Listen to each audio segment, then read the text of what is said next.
Good morning, good afternoon, and good evening, and welcome to Medieval Get Ready with Me and my sewing party. I am the Creative Contessa. Some of you know me as my Lady Countess, Madonna Contessa, or just Rachel. Today I'm going to be sewing working on and hand sewing a 15th century Burgundian style gown that is currently in my project docket. And we're specifically going to be attaching a facing to the bottom of the hem in the style that we see on some of the very few extant garments that have survived from the 15th century in Europe. So first, of course, we're going to start with the getting dressed because I like to get medieval for these particular sewing parties. Mistress V, thank you for joining us today. I apologize for the tardy delay. The technology was fighting me horribly.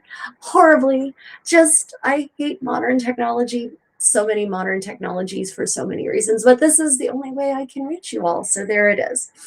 So I am starting in my underwear, in fact. I'm actually wearing a pair of 15th century breeches under here, breeches as they would be called in 15th century English.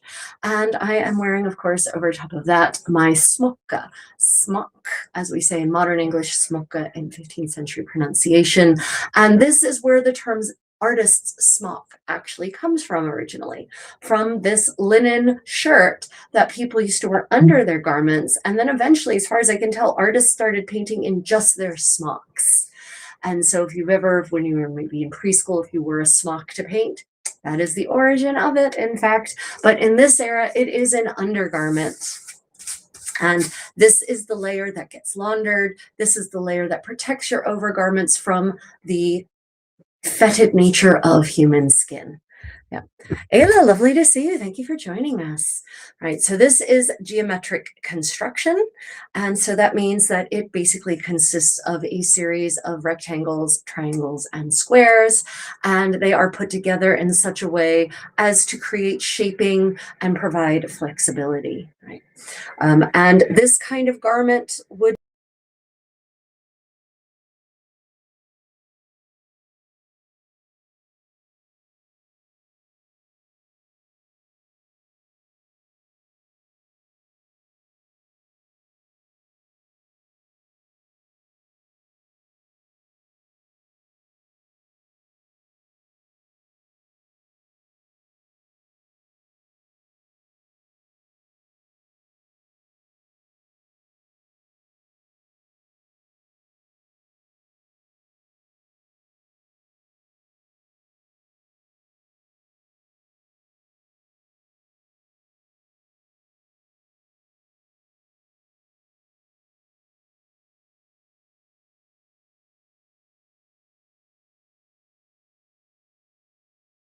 in French. And the cotte is also considered an undergarment as far as we can tell. And I know some of you've heard this before, but for those just joining, I'll say it again. We know that it was considered underwear because of disturbing records that have survived from the Middle Ages, specifically court cases of abductions of women from their homes. And I have found more than one of these that actually basically says that the woman was taken from her home all naked, in naught but her smocka and kirtle, in nothing but her smock and her kirtle, saying that in the 15th century mindset, these are considered underlayers, right? But today I'm going to only be getting dressed in my underlayers for our sewing party, because what we do know also is that women who worked, and in the Middle Ages, most women worked, even noble women worked, because they usually worked for someone who was higher ranking than they were. But for women who were engaged in manual labor, such as working in the fields, pottery, weaving, cooking, we know that they very often wore just their smocka and kirtle, their smock and their kirtle. So it was apparently not completely inappropriate to be dressed such in a public setting, depending on your station. I am, of course, neither of those things. I do a noble portrayal of a noble woman, but I'm inviting you into my private sphere to join me for a sewing party. And so I am dressed in my casual private attire, what some of you've heard me say, and I'll again say it before, I will say it again, in my 15th century Lululemon. Is there no sound? Seriously. There should be. Okay, that's fun. Okay, so can you hear me now? I hate technology so much. Let me know if you can hear me now. I feel like a Verizon commercial from the early aughts, which means that probably you couldn't hear anything I said before this, probably. Should have been set to microphone change to default. Okay, let me know if you can hear me. Okay, let me know if you can still hear me because I changed something else. Okay, Ayla, could you hear me the whole time or just now? Just this one time, because Ursula was saying that she couldn't hear me.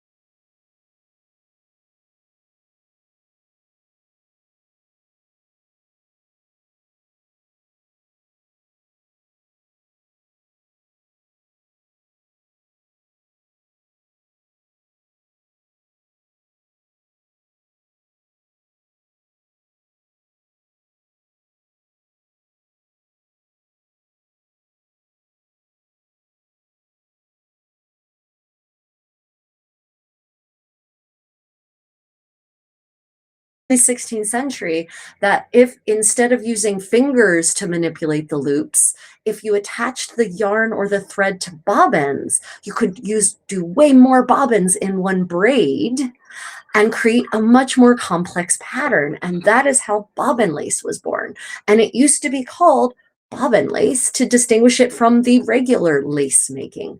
But eventually the regular lace making, i.e. what we now call finger loop braiding, fell out of use in favor entirely of bobbin lace. Although we know that finger loop braiding was being actively practiced in places up until the 19th century, because we have manuals that have survived until then. Still hot, got it. So that is the etymology of lace. From this kind of lace to the frilly lace, it's actually a straight and traceable line. Technology, really? Now we're froze? Everything froze. Okay, are we back now? Let me know if I unfreeze everyone. Okay, I'm gonna do this. Yes.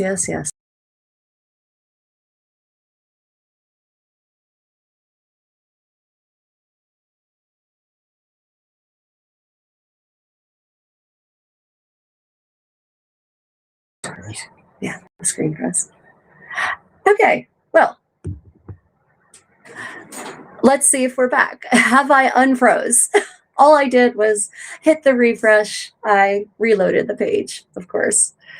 Ugh.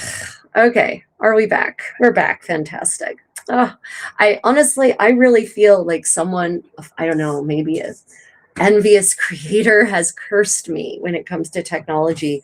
In Thailand, we had the damnedest luck with reception, with actually having good, consistent reception, even though we actually had relatively expensive, high-end Thai SIM card that should provide us with local coverage paid to a local company, and it didn't. Tonight is just not to be for me. Great. Bobbin lace, B-O-B-B-I-N, bobbin. I actually have a bobbin here. Yeah, I do. Okay. So bobbin is another word for a spool, right? And so basically, instead of using your fingers to make laces like finger loop braiding, right? Like the laces used to tie off my hair, you actually take the thread that's already on the bobbin and you use the bobbins to actually control the thread, and you just unwind the bobbin as you need more and more thread, and then you make lace using bobbins. That's how lace used to be made. The frilly lace that everyone knows now being on, sexy undergarments and veils and wedding dresses and whatnot. You have a little pillow and you would actually pin an elaborate pattern onto the pillow, and then you would actually manipulate the thread around the pins, but the thread would be attached to bobbins, right? Before that, it was all finger loop braiding. So bobbin lace is a technique that's invented. We think we can trace it back to the late 15th centuries, the earliest I've been able to trace it back to. And it's called lace because it basically takes the bobbins, take the place of fingers, because they start coming up with 3-person finger loop braids to make these incredibly elaborate patterns. And someone realizes, well, instead of having 24 fingers and 3 bodies to manipulate, and I think there's even a 4-person one in the 17th century, instead of having all those people braiding together, why don't we just, keep the thread on the bobbins and use the bobbins? So that's where bobbin lace, what we now know as lace, comes from. Yeah. Yeah. Okay, everyone. So I am now sort of dressed. I still have to do something with my hair. So I'm leaving it in braids. I'm not going to, I almost unbraided it just to comb it for you all, but I'd like to get sewing today. So I'm just leaving it in the braids. I'm just doing it into what I call the dirty, messy bun of the Middle Ages, because over top of that, I will be putting my kerchief, right? My couvre-chef. Let me see. I was learning about Honiton lace the other day. Really interesting. Actually held back schooling in the area because they wanted their kids making lace instead. Oh, interesting. Okay, so the kerchief goes on, called a couvre-chef in French, and that is where the word kerchief comes from. It actually comes from Old French, couvre-chef, a cover head, a head covering, basically. And this is a 15th century Flemish French style that also there's some evidence of it in England as well in the 15th century. The earliest I've seen this particular style is about 1450. And then it stays in use for centuries, actually. Some of you, the reason that you think of this as the Dutch milkmaid kerchief is because it stays in use for so long, because it's a super practical head covering, right? Bad hair day, no problem. Put on your kerchief. The sun is out, no problem. Pull the brim forward, right? It's really just such a practical garment, and it can fit under a hood. So if it's cold outside, then you can easily put a hood over top of it, right? And if it's hot outside, it keeps the sun off of your head. It's linen, so evaporative cooling. And so if you're in a very hot situation at an event, say where temperatures are skyrocketing and humidity is high, you could actually, if you wet this kerchief, then the evaporative cooling will be truly relieving. Yep. Oh, thank you, Houston. Appreciate that. Okay. Do you know about the book by Dover Publishing, The History of Underclothes by Willett Cunnington and Phyllis Cunnington? Okay. So if it's by Dover Publishing, I'm going to assume it's a reprint of a Victorian collection. I haven't seen the book. I can't comment on it. But what I will tell you is that the 19th and early 20th century, and by early, I mean like first half of the 20th century, costume historians were not very good. They were working in many cases in a vacuum. They were interpreting art incorrectly. They were interpreting medieval art, very often through their 19th century filter. And they often include redrawings in their works that are very interpretive and that don't look very much like the original. So I tend to not trust Victorian era costumers or costume historians, with the exception of the ones who are antiquarians, who are actually just straight up transcribing original works and or translating original texts. That's different. But most of the costume history of costume books that Dover Publishing has reprinted are the ones that are out of copyright and therefore free to do so. They also tend to be pretty terrible in terms of the caliber and correctness of information. I haven't seen the history of underclothes in particular, so I can't really comment on it. But in general, I'd be leery. Yeah. I thought the kerchief was something you blew your nose into. Okay, so how do we get from couvre-chef, kerchief, something that covers your head, to a handkerchief, a hand cloth? So eventually the word kerchief just comes to mean in English like a smallish cloth, a cloth that is portable somehow. And so a hand kerchief is a cloth you can keep in your hand, specifically for all those things for which you might need it. For dabbing your brow if it gets hot, for blowing your nose, for getting food off of your mouth after you've eaten, right? That's where the word hand kerchief comes from, because the original word couvre-chef, which were in their origins probably just rectangles or squares of linen, that word in English eventually becomes synonymous for square or rectangle of cloth. And then someone says, well, it's the one that you keep in your hand. That's a handkerchief. That's where that comes from. Yeah. Yeah. So Tommy Course says, I wondered about the history of underclothes because it has 100 illustrations. Yeah, I wouldn't trust those illustrations as far as I could throw a feather. Like really, no, they're Victorian redrawings are highly inaccurate. They really are. They're very interpretive. If you go back and look at the original effigy, you're going to frequently see that they've interpreted lines to be items of clothing when it's actually just a fold in the garment, or they've interpreted lines to be a headpiece when it's really just a separate headpiece, when it's really just a fold in the veil. Yeah, you can't trust those redrawings. And this is a bit of a art history lesson, right? If you are studying art, you need to make sure that you are looking at the original artwork. There are a lot of redrawings out there, not just modern redrawings. It was very popular in the 16th century to make copies of portraits of one's illustrious ancestors. And by ancestors, I don't mean distant past. I mean in the 1550s, making copies of portraits of Elizabeth Woodville or Edward IV from 1480. But then those copyists, those artists, are again interpreting those original portraits through the lens of their own fashion understanding. And so they're not 100% accurate or faithful. And they are again showing you clothing in ways that was understood in 1550, but not in 1460, 70, or 80. So you have to be careful. You have to check when the painting was actually made. As far as I know, there are no extant contemporary portraits proper portraits, like oil painting, proper portraits of Edward IV that have survived. There are depictions of him in illuminated manuscripts, but all of those like proper formal portraits, as far as I know, none of those actually date to his lifetime. They are all posthumous copies. So you have to be really careful about posthumous copies as well. You also have to be careful, again, in the 16th century, it's very popular to create this portrait hall of your ancestors of artists just making up depictions wholesale. There are 16th century portraits of Charlemagne, for instance, that definitely don't reflect any actual likeness of said great illustrious Holy Roman Emperor. So yeah, you have to understand the history of the artwork itself before you can decide whether it's something you can rely on for, say, fashion history interpretation. Yeah.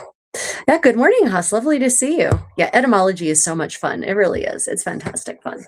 Okay, well, is anyone working on anything this morning? Any clothing, any projects, crafty anything? I need some bling, clearly. This morning, I will be going with the Armor and Castings replica of the Beatrice d'Este gem. And I'm just going with simple understated this morning. Sorry, I'm off so soon. I've been getting up around 5 a.m. and it's 10 p.m. here. Oh, I'm sorry. Love the cat tapestry too. Oh, you mean the kitty, the lion back here? Yeah, I'm sorry you can't hang around, Tommy Core. I'm sorry this got started so late. We were fighting technology hard. It was miserable. Okay, well, let's get to the sewing. Oh, but Ryan did bring me my belt. I'll go ahead and put the belt on since it's here. This belt is called a demescent. Show you up close. This is the end. And it is called a demescent, a demison, because it is literally like a half belt, right? It is not, it ends, it just goes on the hips or maybe even just the waist. Only women wore these. And it doesn't have, it's not meant to have a long strap or anything like that. So, and many of them you see, if you actually look at depictions, very often the discs end here, because it's, you know, not even that much of a belt. The advantage of this kind of belt is that it's super flexible for women whose waists are constantly expanding and shrinking, going through various stages of pregnancy and postpartum, and also whose hips are probably also constantly changing shape as a consequence of being pregnant or not pregnant. And so this kind of belt with its chain, it's, you know, that allows you all sorts of length and options without having to poke holes in the leather, actually is a really clever idea for a woman's girdle. And these would have been called a demescent, just demescent, like not even demescent girdle, just a demescent if it's this specific kind. But the general 15th century English word for belt is girdle. And that brings a lot of confusion when modern people are reading historical medieval texts, English texts specifically, and they stumble across the word girdle. Girdle originally just meant belt. That's all it meant. And it's the Germanic word. It's the same word in German to this day, Gürtel, right? Gürtel, same word. And so it just meant a belt, and it wasn't gendered. It's just the general word for belt. Everyone has a belt. And this specific kind, though, did get a special name, and that is a demescent. It doesn't often happen that medieval English actually accounts for different kinds of the basic garment, but in the case of a demescent, it does. And I'm bringing this up because I am expecting a package from Armor and Castings with one of their really splendid demescent sets, and we're going to be turning that into a gorgeous demescent made of silk velvet or silk damask. I haven't decided yet. Probably silk velvet. Yeah, so stay tuned for that process. That's going to be really fun. Yeah. Is that your wallet purse? Oh, no, this is, okay, what is this? This is a purse. It is called an aumônière, an alms purse. And this is the purse in which men and women in the Middle Ages would have kept alms for the poor. So they would have actually had coins that they would have given out to poor people on the street. It was just part of your duty as a Christian to support the poor, for the poor are always amongst us. Right. And so they would have actually had these beautiful pouches, and they would have hung from a purse hanger, this special metal edition that is riveted to the belt. And then when they went out and they would give alms out, they would have this purse. I don't go out that often amongst communities where I would be able to give alms. So I keep a variety of things in this purse that are not alms per se. But yeah, no, this is not my wallet. This is not why my wallet is missing. Okay, everyone, let's get down to the fun practice of sewing. Oh, this came off. This is one more accessory. I haven't talked about this very often because I don't often have it on my belt.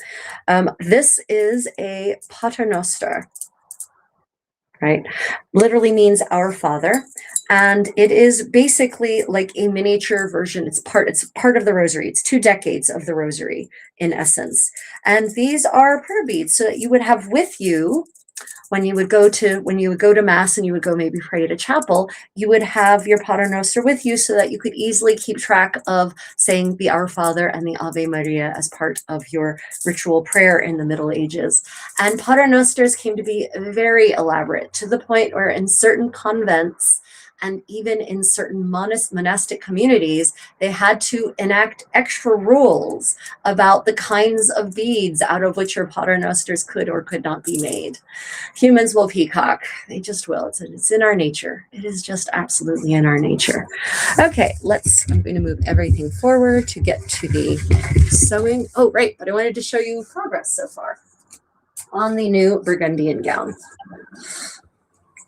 Okay, so this gown is called, in modern costuming terms, it's called a Burgundian gown, but that's what we call it. There was no such identity of this particular fashion being particularly associated with the Burgundian court versus the French court. It's the Victorians, I think, who invented that term. I'm not certain. I haven't actually chased down that etymology, I will admit. But this is basically what some of you might call the V-necked princess gown that is to be worn over this. So I'll go ahead and put this on in the hopes that I don't skewer myself on the pins in the hem right now and show you where we're at. So the sleeves have not been attached yet. There will be sleeves. And I have designed this one. This is my own pattern. I have designed this one to have a turn back collar on front and back, meaning that the collar pieces are just an extension of the body. I don't know that they did that. You can kind of see that's definitely a trend in this garment throughout the 15th century. By this time, it could be that they were separated, they were attaching the collar separately, sometimes or always, or both. Sometimes it was a turnback collar, sometimes it was a separately attached collar. But basically, it will close up to about here. And over top of this will come a stomachus, as it's called in 15th century Scots, actually. And that will cover up the kirtle and also the lacing. And the stomachus are generally made out of velvet, which would have been silk velvet. But we do have some evidence that they could sometimes be made out of a damask, right? or a plain silk even. Right, so this is where we're at on this garment. At least on the top part. As I said, it does have sleeves, so the sleeves will come over top of this. And you can understand now why having short sleeves is such an important feature of the kirtle, because if you have a fitted sleeve that goes over top of this, having two fitted long sleeves is not the most comfortable thing in the world. Yeah. Okay, now the thing is that we are currently working on the bottom of this. We're working on the hem, so working on the facing that is going around the bottom. And I have actually, you can see here, maybe black on black. You can see that there's a band, long, just straight rectangle, not cut on the bias, strip of black wool that I am attaching to the bottom. And the facing is being attached in such a way that the facing pokes out below the bottom of the shell of the top fabric. So the facing, I don't even know if that will actually show up. The facing will actually take the wear and tear of being dragged across the ground. And so when the facing wears out, you can just replace the facing in that specific section instead of having to worry about patching what is the visible top layer. Yeah.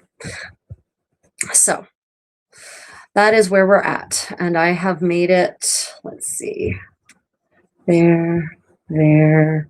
How far have I made it? I did get some work on this done while I was in Thailand, not as much as I would have liked, however. Yeah, so I guess we made it to about there. So I've got about a yard and a half of a, I don't know, a yard and a half on a 6-yard hem done. So that's great. Okay, let's take it off so I can actually sit down and start the sewing. So some of you have seen my posts lately about the exciting find, the wax tablet find in the toilet, right? That was, I had someone comment that it really wasn't the only thing, that the only thing exciting about it was the fact that it was found in a toilet. Not true, not true at all. It's actually exciting because it is one of the best preserved, what we now call wax tablets, but they weren't called wax tablets, they were just called tables in medieval English. It's one of the best preserved ones that has ever been found because some poor bastard dropped it in the toilet in 13th century Paderborn, Germany. And he dropped it in the toilet in its leather case. And because the latrine was moist and anaerobic, It was preserved. It didn't desiccate. The leather didn't crumble. The only thing that did disintegrate was apparently the thread holding the thread that was used to sew the casing together. But apparently, because of the way the casing was molded leather, and because of the other adornments that were added to the leather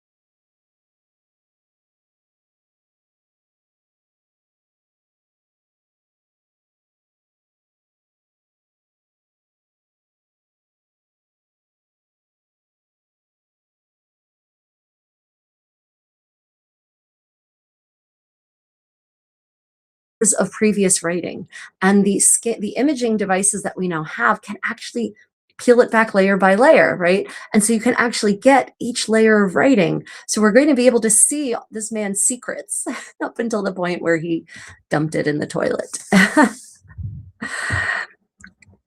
Yeah, who fetched it out of the latrine? The archaeologists fetched it out of the latrine, Jim. No one. it was archaeologists who fetched it out of the latrine. And actually, the really funny thing about it is that when the archaeologist, the conservator, who when she was brought this lump of, well, poo, basically, this lump of poo, earthen poo, she said that it still smelled like you would expect it to smell after 600-700 years. It still smelled like a latrine. So she was literally smelling the past. So it was a 4-dimensional experience for her.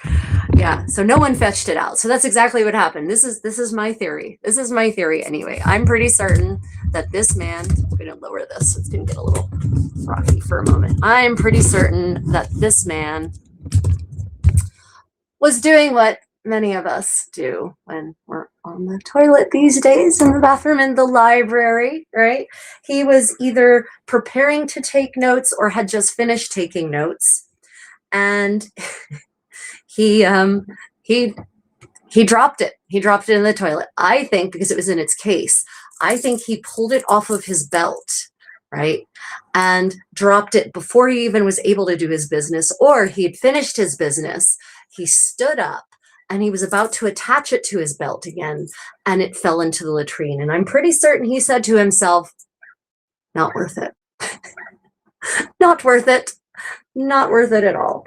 So yeah, no one fetched it out at the time. It's the archaeologists who have fetched it out now.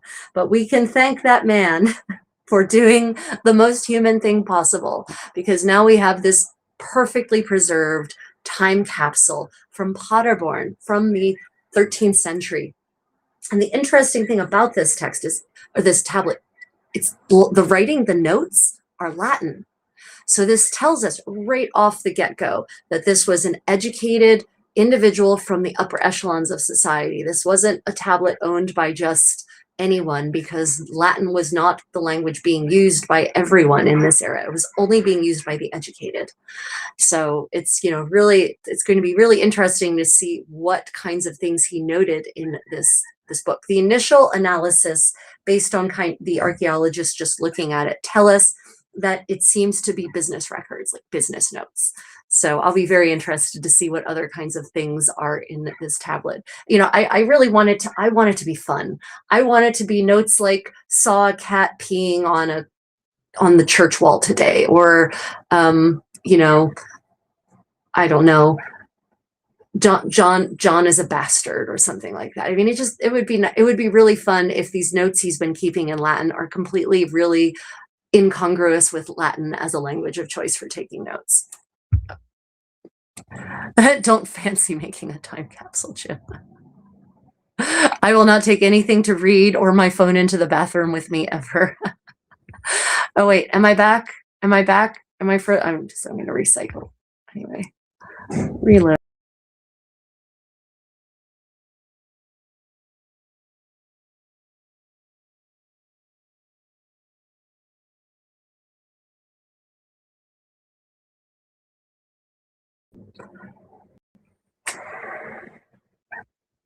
Are we back? Are we back? I refreshed because apparently we were frozen again. So I refreshed everything. So hopefully we're back. Okay, let me know if we're back, everyone. Anyway, so that the finding of this basically smartphone from the analog smartphone from the 13th century, you know, is a good segue into discussing this method of taking notes in the Middle Ages. And it occurred to me that just because I know about it doesn't mean everyone knows about tables. Yay, yay, yay. All I had to do was hit refresh. I don't know what's going on. I'm going to have a conversation with Restream, in which it's probably going to be a conversation they're not going to enjoy. Anyway, so this, have to find my pins. So wax tablets, as we call them now, they were not called wax tablets in the Middle Ages in English. They were called tables, actually. And I know you all might think, well, isn't that confusing with, you know, a table on which you eat? Well, actually, those tended to be called boards, actually, more often than tables. Even though in the Middle Ages you start to see the word table arise in that context, more often when you're talking about dining, they talk about boards. And that's why they actually, for instance, there's this great ordinance from the household of Edward IV of England that actually talks about the pantler's duties. And the pantler is to only pare bread to prepare it for trenchers. He should only pare the trenchers for the king and his board, meaning the people who are dining with him at his table. So even there in the 15th century, the word board is more likely to be the word for table than table is. So table is generally the word for what we would call a wax tablet. And, you know, we actually do still have this word in that sense in the modern context. Any of you learn your multiplication tables? Ever wonder why it was called a table? Because it used to be written on a wax table, on a tablet, right? So we do still have, like the word lace, we do still have some of those old holdovers from the older use of words like table. So yeah, and the stylus in 15th century English would have been called a pointle, spelled variously, of course. So if you're looking to up your medieval living history game and you would like to start using some actual medieval terms for these workaday objects, then consider calling your smartphone your table.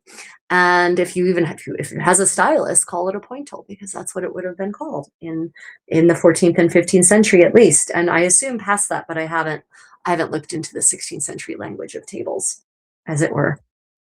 And they didn't call it a wax table because it was just understood that it was waxed. Like there was no alternative, really, apparently. You know, now we call them wax tablets because they're not very common. But what I did find out in reading up on this new find from Potterborn is that apparently wax tablets, these tables, were actually utilized in a business context for taking notes until the 19th century in Europe. So they didn't actually go away as quickly as you might imagine. And if you think about it, it is the cheapest way to actually take notes that don't need to be permanent, because paper is expensive. Even into the 19th century, paper is expensive. It's only with the rise of the machines and the Industrial Revolution that a lot of objects of daily life that we now take for granted become inexpensive. Paper was cheaper than vellum, but that didn't make it cheap. And so it seems that people were not using paper notebooks to record just any casual information. They used paper notebooks specifically for records that needed to last longer, for ideas and thoughts that needed to last longer, for drafts of texts that needed to last longer. And so when it came to more delible workaday notation, people were still using wax tablets, these tables, until the 19th century. Fascinating, huh? Same way we don't call it a paper notebook or a metal phone, I guess. Yes, that's exactly right. Exactly right. Wait, darn it. Show. Whose comment was that? Oh, why are you like this? Okay, there we go. I hate the screen sometimes so much. Yeah, exactly, Ayla. We don't need to call it a metal phone or a paper notebook because it's understood what it's made of. Precisely. Yeah, it's just I love etymology. It's so much fun. Yeah. So is anyone else working on anything today? Any sewing to be done? We just returned from Thailand, our trip to Chiang Mai and Bangkok. Absolutely wonderful time. Although again, I can't take Bangkok for very long, at least not the part where people live. I do not handle noise well. And to be in honest truth, Bangkok is one of the loudest cities in the world. It is just a constant roar of engines and traffic in most of the parts. So I can't take it for very long. And I literally hermit inside of the hotel when we're there because I just don't want to go out and be assaulted by the sound. But we did manage to get to this beautiful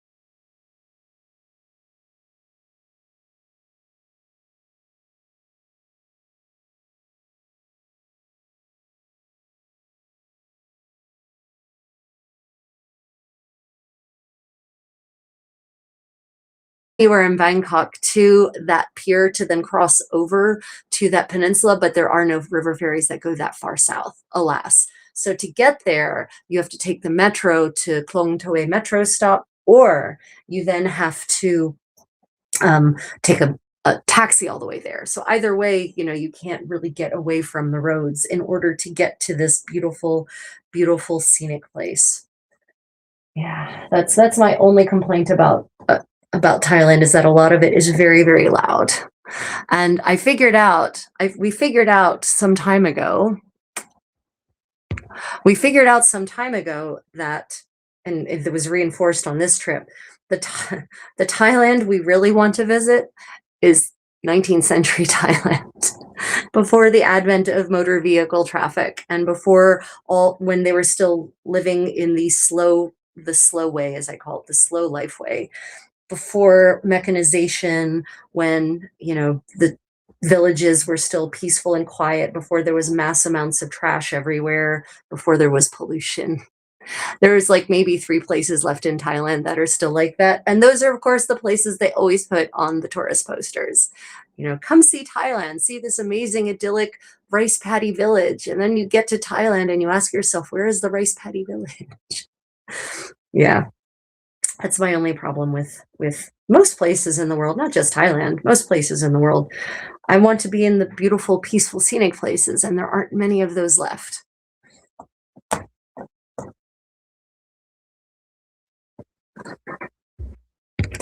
course, I can't tell if are you all still there? Is anyone there? I can't tell if we're actually, if anyone's actually out there, if I'm just talking to myself. Right. So do you have any questions about daily life in the Middle Ages? Anyone, anything you've been reading lately that made you wonder that maybe I can help clear up a little bit? There was something I read recently that made me go, oh no, that is just not right. That is not right at all. And I wanted to talk about it with you. I had a list of things to talk about you with, but I haven't found that list yet because we wrote the list up while we were in Thailand, and it's God knows in what backpack or satchel or secret pocket for us to find. So what I'm doing now, just to update everyone, I am actually taking the facing, this is the facing for the hem of this so-called Burgundian gown, and I'm actually just folding down the top ½ inch to help facilitate the creation of that lip that I was talking about. And then I'm pinning that for now, and then I'm going to go back and pin that to the folded edge of the skirt itself. And I'm folding just a tiny little bit of the edge of the skirt because this wool is fulled pretty nicely. And so you can see the cut edge barely ravels, right? It barely ravels. It's not as full as I might like, but it's pretty full. It almost doesn't need finishing. So I don't really need to give it a big seam allowance to prevent raveling from happening. Ah, we're here. Excellent. Fantastic. Any botanical gardens in Thailand? Well, so technically, this peninsula of which we're speaking, which is the Sri Nakhon something something something botanical garden. It is a botanical garden, but it is made intentionally to feel like a natural botanical garden. So, you know, some people, when they hear of botanical gardens, they expect it to be this beautifully landscaped, very artificial sort of construct.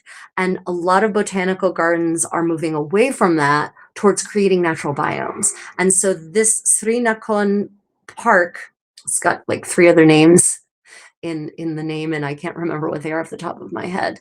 Botanical Gardens is a botanical garden, but it is meant to be a tropical Thai to recreate, to allow to regrow a natural Thai, central Thailand environment. So it is, and there are such things all across all across Thailand.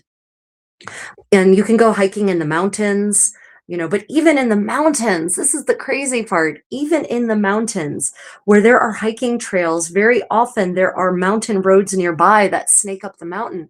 And so once again, you can hear the roar of traffic. You're hiking up this beautiful, beautiful trail. You think you're in the middle of the jungle or the rainforest, and you can still hear the roar of diesel-fueled engines. It's just so sad. And I know I'm probably one of the few people who really prizes and needs real peace and quiet, but there it is. But there are botanical gardens, absolutely. And they are increasingly moving towards recreating the natural biomes rather than creating an English style garden, for instance. And I appreciate both. Honestly, I like both. I think both are beautiful. They each serve a different emotional function for me. I also appreciate, basically sculpture from flora. I think that's a beautiful thing, to landscape a garden into an architectural shape in the case of the traditional English garden, or in the case of the garden that would be traditional here historically in Korea, where it's actually artificial, but it's designed to not seem artificial and yet to still be contained in a neat and orderly fashion. So it's not wild at all, but the lines and the curves and the contours of the landscaping here historically in Korea is designed to mimic those of nature, but nature that is controlled rather than nature that is wild. I appreciate that as well. All of those spaces for me have a wonderful place and are enjoyable. And then I do just enjoy a nice wild jungle. I enjoy all of it. But the key thing that connects it all is lots of greenery, no traffic. Little in the way of noise. I don't mind the susurration of people. I don't mind laughter, but the roar of machinery, I can't. It's not it makes me disquiet, unfortunately.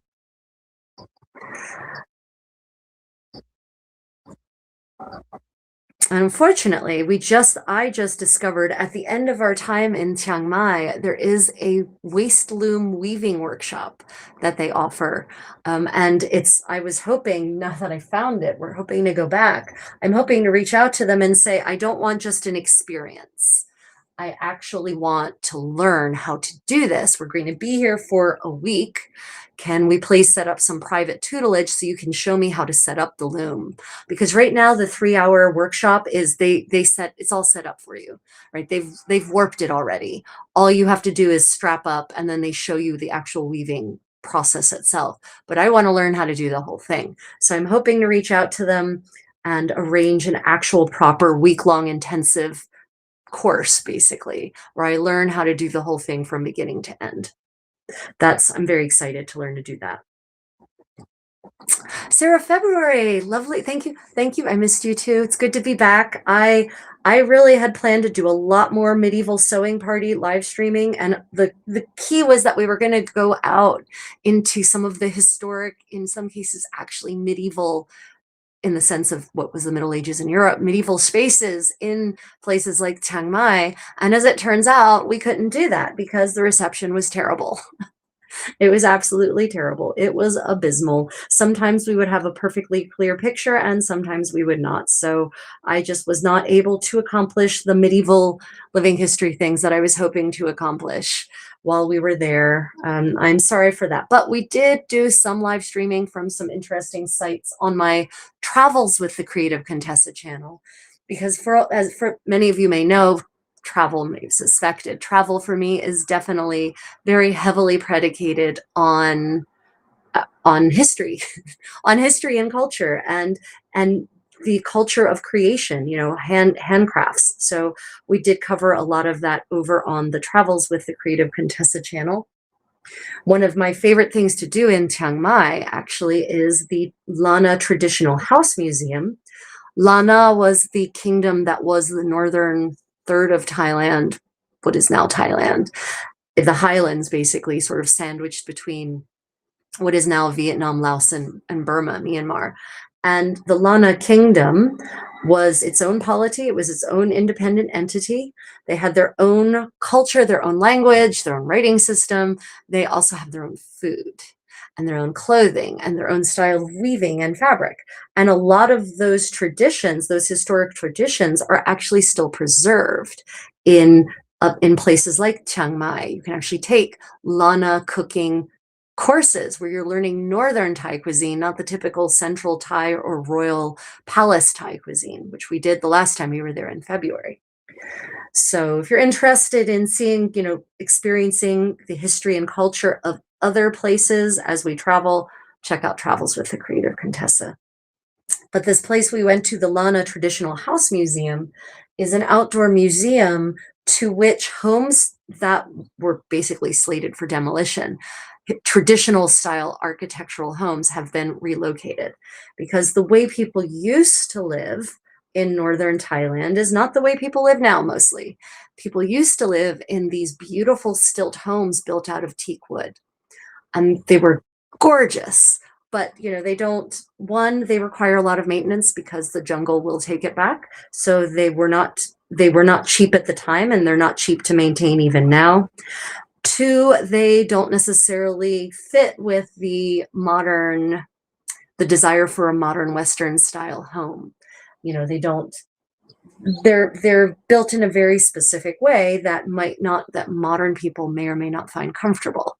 But I think the bigger issue is the expense, and trying to accommodate a population that is rapidly growing, or had been rapidly growing until recently, and unable to do that and still maintain this traditional style of architecture. For instance, you can't build apartment buildings, multi-story apartment buildings using this style of construction. So whenever one of these homes was slated for demolition to make room for a modern cinder block apartment pile, for instance, and in some cases, they managed to actually raise the funds to relocate these homes to this outdoor museum. And now you can go to the Lana Traditional House Museum, and you can not only look at the homes from the outside, but for most of them, you can go inside and experience firsthand what life was like in pre-Westernized Thailand, and pre-Westernized Lana in any case. So it's a very interesting experience. And one of the nice things about it is that it is a park, so there's lots of green. You can only sort of hear the rush of the road that's nearby. Downside, it's right in the flight path of the airport, as where the airport currently is. So about every 10 minutes, you have a very angry sounding bird flying, roaring overhead. Thankfully, they're moving the airport. They're building a new airport. So it will go to the other side of the city, which will leave this particular open air museum much more peaceful and much more quiet. Oh yeah, someone said they enjoyed my segment about the Thai kitchen, the Thai kitchens as were. Yeah, so I did. I published a video about the kitchen in the traditional Lana house that actually shows it's a reconstructed kitchen. Apparently, there are still people living out in country villages in northern Thailand. There are some people who do still live in these homes, and they're still cooking. Their kitchens are still like that.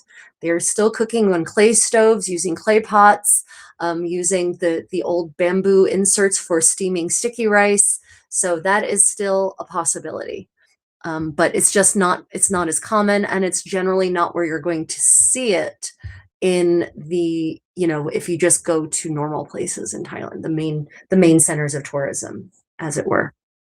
So if you, the easiest way to go is if you're in Chiang Mai, go to the Lana Traditional House Museum, and then you can see it firsthand. Very interesting. But you know, I'm hoping that maybe even in Thailand, maybe they can not take 100 years or more to look back at the way they used to do things and take the positive lessons learned. I'm hoping that they are in fact looking at how things were done up until some cases 40 years ago and saying, well, actually that was much more sustainable. Let's go back to that.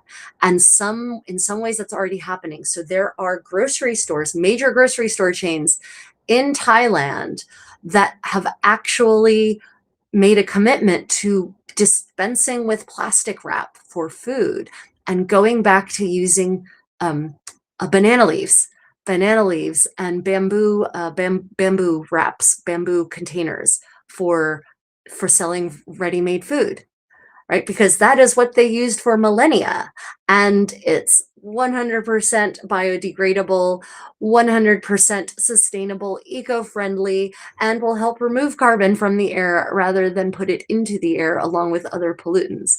And so several major grocery store chains have committed to going back to that.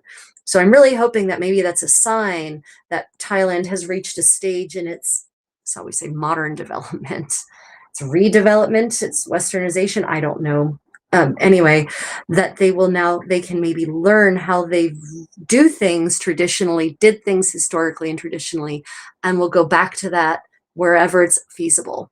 So here's hoping. Yeah.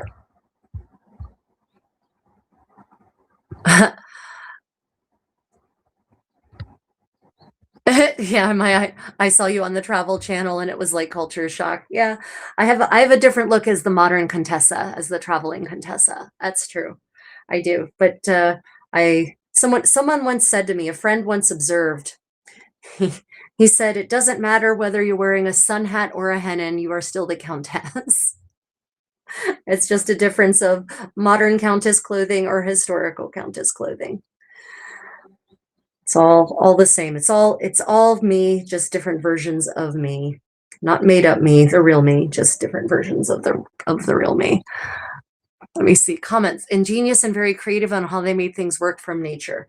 Yeah, I mean, and we did the same thing in Europe. Like, this is not something that's unique to tropical places. For literally millennia, humans have figured out how to use natural products to store food, to process food, to make items, to make clothing. And it's only in the 19th century, with the arrogance of scientific advancement, in quotes, that we decided that synthetic was better. It was superior, right? Better living through chemistry was the motto of the DuPont company for decades. And it might still be, I don't know, but it was when I was growing up in Delaware, and we would have all those commercials on TV that would, you know, promote the values of DuPont, the DuPont and Co. and better living through chemistry. Right? The idea that we can do it better than nature can. It's a human arrogance, really. But there are so many lessons in sustainability that we can take away from historical living all across the planet, medieval Europe as well. And yes, were there very negative aspects in medieval European living? Oh yeah, they used arsenic and orpiment and lead in everything. Not good. We shouldn't go back to that. But we should absolutely go back to, for instance, wax linen wraps for food instead of plastic wrap. We should go back to washing containers and reusing them instead of just having disposable single-use items, right? We should go back to, let's see, what other, we should go back to using ammonia to bleach our clothes instead of chlorine, 100%. No, I mean, that's not even necessarily a question of sustainability and polluting the environment. Chlorine bleach is terrible for clothing. It is so destructive. It eats through your clothing. Ammonia, on the other hand, actually makes it stronger and reinforces the fibers and moisturizes it and hydrates it, and is good for the fibers, but will also clean them and bleach them and restore them to a nice white state. So yeah, there's a lot we could learn from, the medieval way of doing things.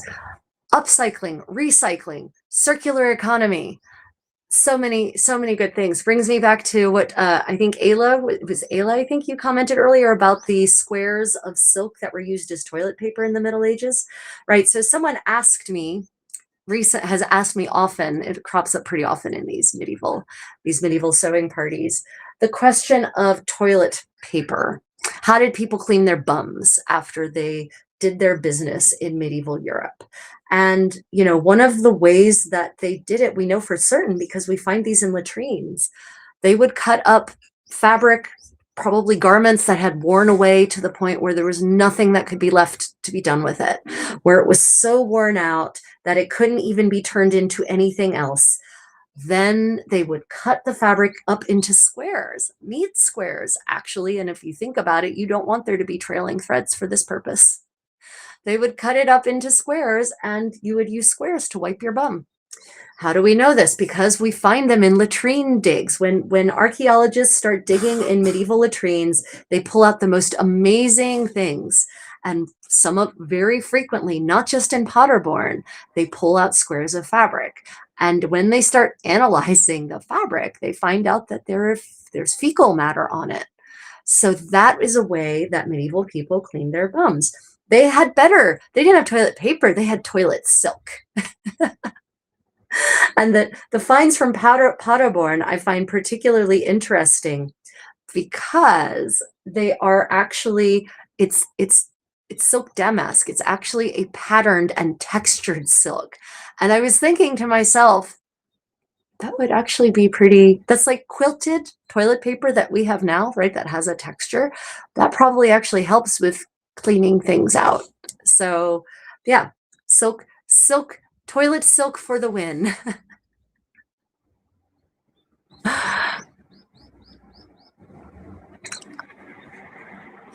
Yeah, Mr. Stein says, growing our own food, building our own homes, have our security. That's something America did 125 years ago. Yep. Yeah, so I mean, it's kind of always cost money to live, as long as there's been civilization.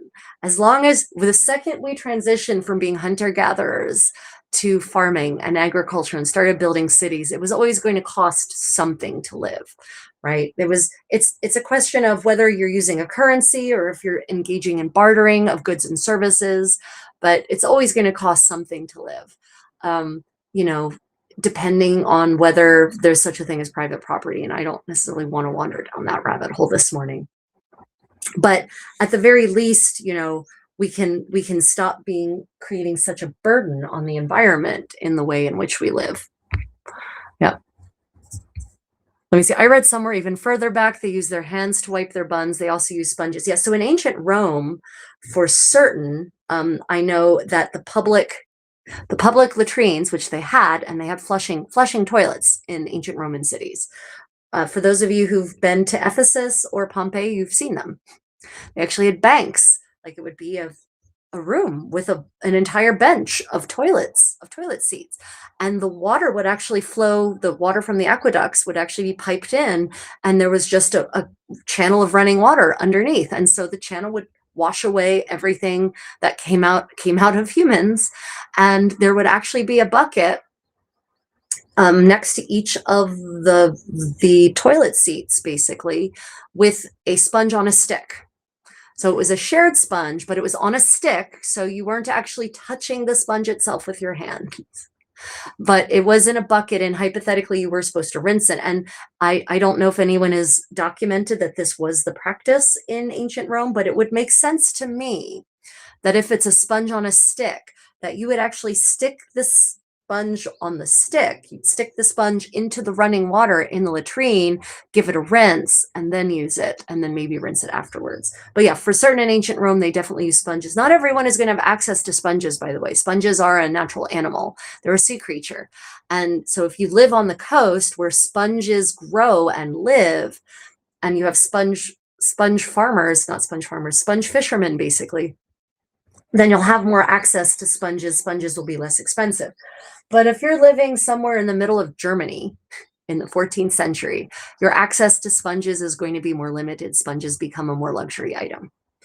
Whereas scraps of fabric suddenly become much less luxury. So yeah, it depends on when and where you were. The Middle Ages in Europe, it's not a monolith, right?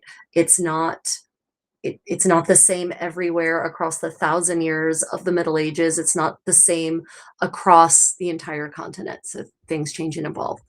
I actually have not found primary source evidence of sponges being used for that purpose in, say, France, England, Burgundy, the Low Countries in the 15th century. I haven't found. So if anyone out there has primary source evidence of sponges being used in medieval Europe, for wiping your bums, let me know. I do know it was definitely the practice in ancient Roman cities, however. Let me see. Yeah, Ayla mentions it, the communal sponge.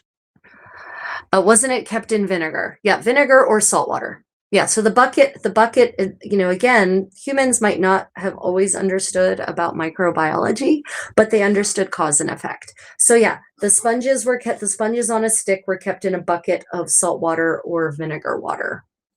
And because they understood that the outcomes were better. It's the same reason that they scrubbed dishes, like kitchen equipment, in salt and then put it in the sunlight. They didn't understand about antiseptic properties of any of that. They didn't understand, for the most part, about microbiota, but they understood that if they did that, then people didn't get sick when you use the equipment again to cook another meal. So yeah, definitely. I think maybe very often we imagine things are more disgusting than they actually were in practice. The thought of using a communal sponge is disgusting to us because we have disposable toilet paper. But if you really think about it, if it were really unsanitary, then people would have died of cholera or some equivalent transmissible, bacterial infection, and that's just not what happened. I hope they didn't need or eat a lot of corn back then. So Jim, by corn, do you mean grain or do you mean maize? So English has this unfortunate thing, the word corn, right? So corn used to just mean, for centuries and centuries and centuries in English, corn just meant grain. The corn market was the grain market, not the market for maize. Maize is a New World grain that comes originally from the Andes, actually, and then spread northward. It was a grass that got selectively bred so that there's a word for that kind of, the way the seeds grow in little clusters on grass, and I can't remember it off the hand. But anyway, you eventually get a cob, right? But corn is just one, maize is just one of many grains. And in medieval Europe, they didn't have maize. They had lots of other kinds of grains, but not maize. So yeah, Jim, they didn't need corn in Europe because they didn't have it. But grain was certainly starting from the agricultural revolution going forward. Grain became a staple of human civilization in most places. Any place that had agriculture, grain became a staple of the economy. It became a staple of the diet. So yeah, I mean, what the grain was specifically varied from region to region based on what grew the best there. In Asia, it wasn't just rice, contrary to popular belief. Millet has also been very popular here.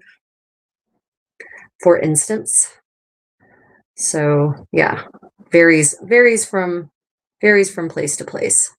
But grain definitely became a staple of the civilization, and a big part of the big economic driver, which is also why many cities, ancient cities, maintained uh, grain storage, granaries of grain that were stored specifically for times of famine, so that when a famine happened, the state, the king, would have these granaries. They would open the granaries to everyone, and it would prevent price gouging. Right? It would make sure that everyone had food. It's a different idea about the importance of taking care of your people. Yeah. So, the idea that it's the state's job to take care of the people and not just the rich people, it's not a new concept. It's a very old concept. It's one we should go back to. I wish we would. Probably won't, though, in the US anyway. Anyway, don't want to wander down that rabbit hole this morning. I'm enjoying doing this medieval sewing. Handsome, what other questions have we seen lately in the comments that I wanted to discuss in our medieval sewing party? Damn it, I wasn't ready for the question. Let me think.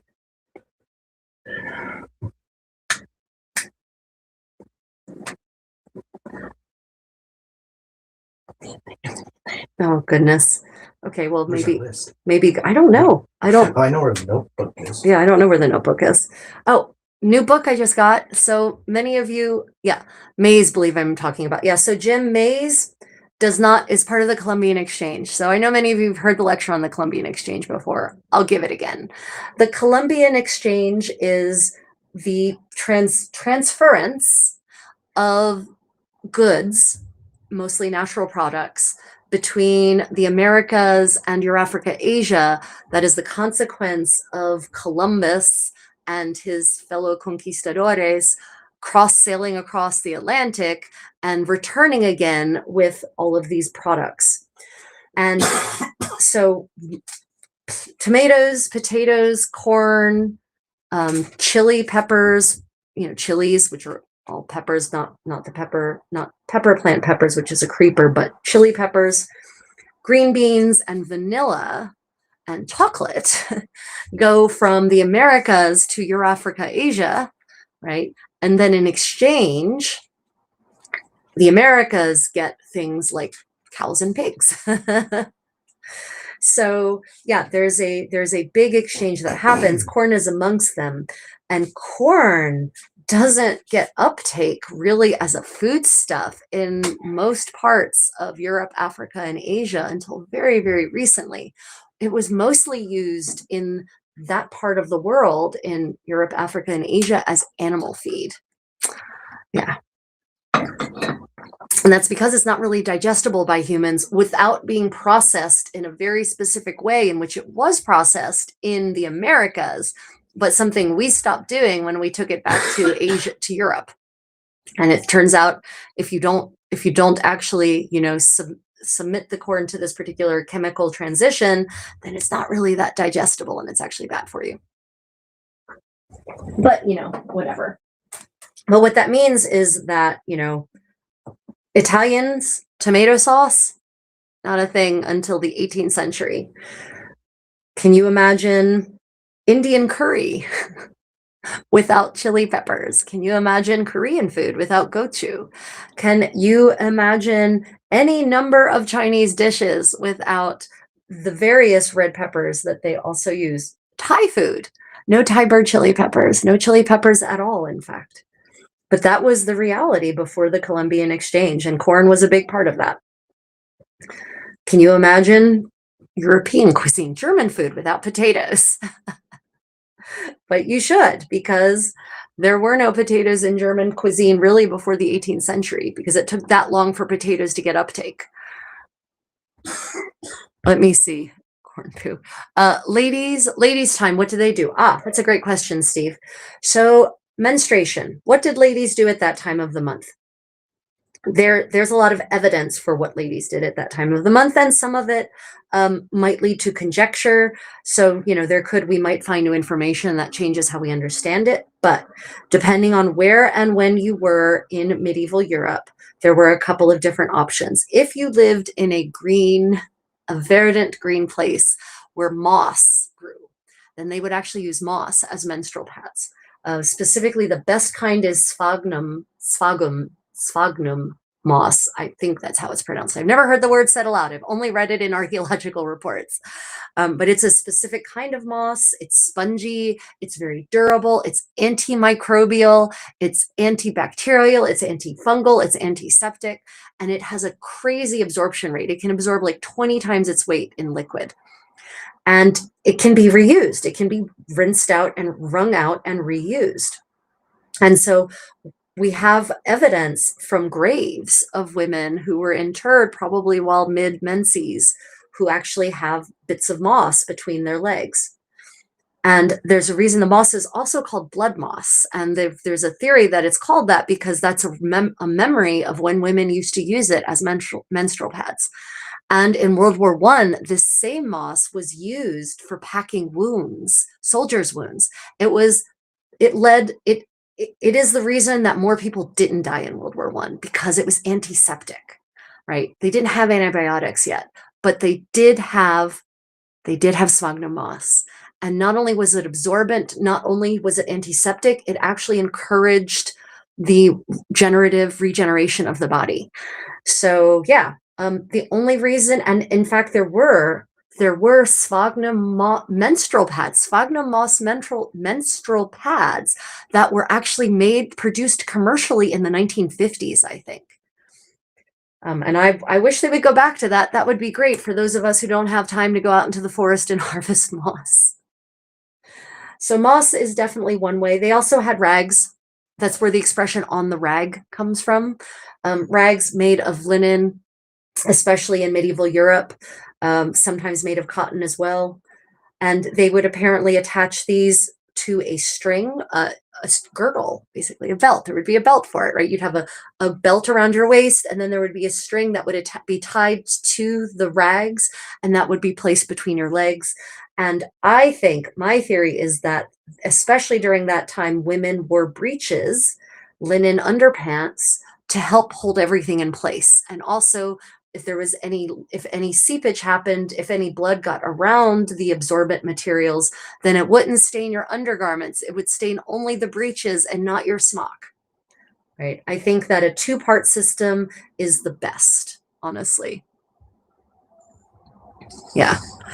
Cotton is old world. I don't know why people think, I know why people think cotton is new world. Cotton is old world. Cotton is not new world. Cotton and sugar were imported to the Americas. Cotton and sugar were imported to the Americas, and those plantations were set up specifically because it grew so well there in the tropics. Right, in the hot places, right? So that's why cotton was brought to the Americas. It was brought there because the environment was very, very favorable to its cultivation, and the same with sugar. But no, cotton is old world. Cotton comes from India, basically. And Marco Polo actually talks about cotton, and the ancients also talk about cotton, but they had the wrong idea about what cotton was. They thought medieval and ancient Europeans thought that cotton was like a tree that grew little sheep. And so I think in Marco Polo's Book of Wonders, but it might also actually be in like Pliny the Elder's De Re Natura, actually, there's a depiction of a cotton tree, a cotton bush, and it's this cute little bush, and it's got these cute little fluffy sheep just in the bush, just sitting there like happy little sheep, but part of the bush, because that's what medieval people imagined cotton to be. Yeah, pretty funny. Oh, cool, Jim. You use sphagnum moss to grow your blueberries? That's cool. What does that help keep the roots moist, keep the plant healthy because of its antibacterial properties? What is the contribution there? That's really interesting. Oh goodness, there's some kind of concert happening. Hopefully you all can't hear that. Yeah, so women's menstruation was dealt with in a variety of ways. The way in which I am 99% certain it was not dealt with, women did not free bleed. There is this absolutely bizarre myth out there. And the only people who could have spread it would be ones who haven't actually tried it. That women in the pre-modern world and the Middle Ages in particular just free bled into their clothes. And these are the same people who also say they didn't wear underpants because that would be uncomfortable. I would like to know how many of those people claiming that have actually tried wearing medieval clothing for weeks and weeks and weeks and weeks and weeks at a time, or months at a time, and free bleeding into it, and how much they loved that experience. The answer is going to be they couldn't have. And if they did love it, then they're a special kind of masochist. So yeah. No free bleeding. For one thing, blood is destructive to fabric. It is deleterious. It's corrosive, right? Blood contains iron. Iron is corrosive to fabric. So bleeding into your garments, and it's not just going to go to this layer, it's going to bleed through all the way to the other layers as well if you're just free bleeding. And those stains, some of them will come out and some of them won't, but it will also cause your clothing to deteriorate. And in the pre-industrial revolution world, before machines were the ones weaving the fabric, fabric was a very precious commodity. It was expensive. And even if you wove your own, then it was time consuming. It was expensive in terms of time that it took. So you're not going to do something that will intentionally, willfully destroy or shorten the shelf life of your garments, and to say nothing of the time it then takes to turn the hand-woven fabric into hand-sewn clothing. And then you'll just freely bleed into it to cause it to deteriorate faster? No, just no. But no on every single level. Every single level. I once wore some lederhosen, don't ask. Why on earth would we have ever? Ayla says, I like my clothes. There's some people out there who are naturists, to use the older meaning of that term, right? And they feel like, anything that is not our natural state, meaning clothing of any kind, is deleterious and, violates our natural imperative to live free, end quotes. But we have evolved significantly. We've been wearing clothing. Humans have been wearing garments for tens of thousands, if not hundreds of thousands of years. We stopped being mostly naked the second we left the hot places and moved into temperate climates with seasons. So, and I really think that changed a lot of things about us, right? Yeah. Why on earth would we have ever? Sheep cotton trees are definitely going in my D&D campaign. Awesome, Vogel. Please, if you feel like doing so, feel free to credit me with the inspiration. I'm okay with that. Sheep cotton trees. It's the cutest depiction. It really is. It is so adorable. Let me see. It has something to do with the acidity. Oh, interesting. The sphagnum moss influences the acidity of the soil, probably, in which the blueberry bushes are growing. Ah, yeah, that makes sense. So yeah, there were lots of different ways that women in medieval Europe could have and did deal with monthly flow. And in fact, possibly even in places where sponges were common, like on the Mediterranean, especially the Eastern Mediterranean, then they may have used sponges as well. Oh, I also, gosh, that's triggering a memory, something I just read, I think last week, where there was talk about possibly cloth suppositories. It was a primary source I read, and it was a description about talking about women's health. And I could have sworn that it was really talking about an early version of tampons, basically, but made from obviously natural materials like rolled up linen or raw cotton wool. I have to dig into that a little bit further. So don't walk away with this saying, oh, the Contessa has solid evidence of medieval tampons. I don't, but I've read something that in a primary source that made me think there is. So I need to chase that down a little more. I mean, God knows, suppositories, vaginal and anal suppositories were absolutely a thing done in ancient times all the way through to the modern world. That itself is not a new concept. The manuals of medicine and pharmacology, starting from the ancient Greeks, all have recipes for suppositories. So they acknowledged that it was a way to access the body, shall we say. Not a foreign concept, in other words. Yeah. Daryl Stubbs, thank you for joining us. Welcome. Yeah. Let me see. How common was that in the Middle Ages, or were pants firmly planted? Were pants firmly planted themselves into culture? The Dread Pirate Roberts. You're talking about pants. Okay. So pants, are you talking British English pants or American English pants? If by pants, if you're talking about underpants, I don't know when it started, when the practice started of men and women wearing underpants. I know that by the Middle Ages, it's a thing that both men and women were absolutely doing. Okay. I couldn't find a whole lot. I'm up to like 40 posts. Okay. Okay, fine. Okay. Anyway, we're talking about underpants. I actually have, for those interested, I have a whole video on this channel, a really good video essay with proper editing and a really fantastic script that I researched and wrote myself on women and medieval women and underpants. Men and women were wearing underpants. There's evidence of it all throughout the Middle Ages. They were generally made of linen.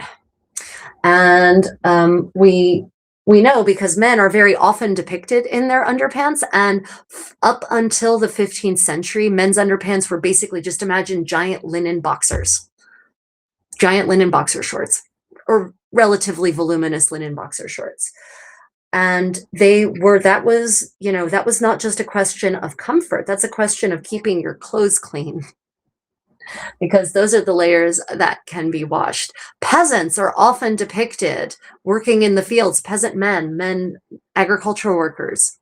Men are often depicted working the fields in nothing but their, what were in French were called bre, or in Middle English were called breka, breeches, the original word for breeches, right?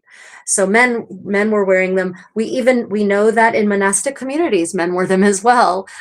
Recently did some research into this. Apparently there was a big debate in various monastic communities about whether it was acceptable to wear breeches, for men to wear breeches, underpants, or not, for monks specifically. And one of the reasons that it was considered potentially inappropriate was because wearing breeches would keep the men's genitals warm, and it would keep them too warm, and they would get too comfortable, and then it would inspire heat in their temperament. Heat is, of course, associated with lust, and so it would lead to lusty feelings. So they shouldn't wear breeches when they were in the, sacred spaces. For instance, when they were participating in a mass inside of the church, the sanctuary of the church, because they might be inspired to lustful thoughts. But when outside of the sanctuary, just out and about in the monastic community or traveling out in the world, even monks and priests wore underpants. And there's apparently a letter written by Pope Nicholas I in the 8th century, I think, where he addresses this topic. So many members of monastic communities, abbots, leaders in these monastic movements had been writing him and asking him about whether it was acceptable for men to wear underpants, for the monks to wear underpants or not. And he basically says, look, whether you're wearing underpants, whether you're wearing breeches or not, breeches in the sense of these boxer breka, underpants or not, has no impact on how holy you are. God doesn't care. I don't care either. Please stop writing me about it. So the great underpants debate is not a new debate, apparently.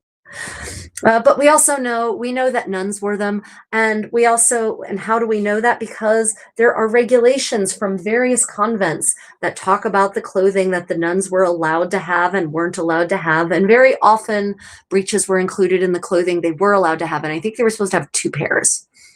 We also have like satirical poems about life in monastic communities. There's this great one from the 12th century called The Nun's Lament.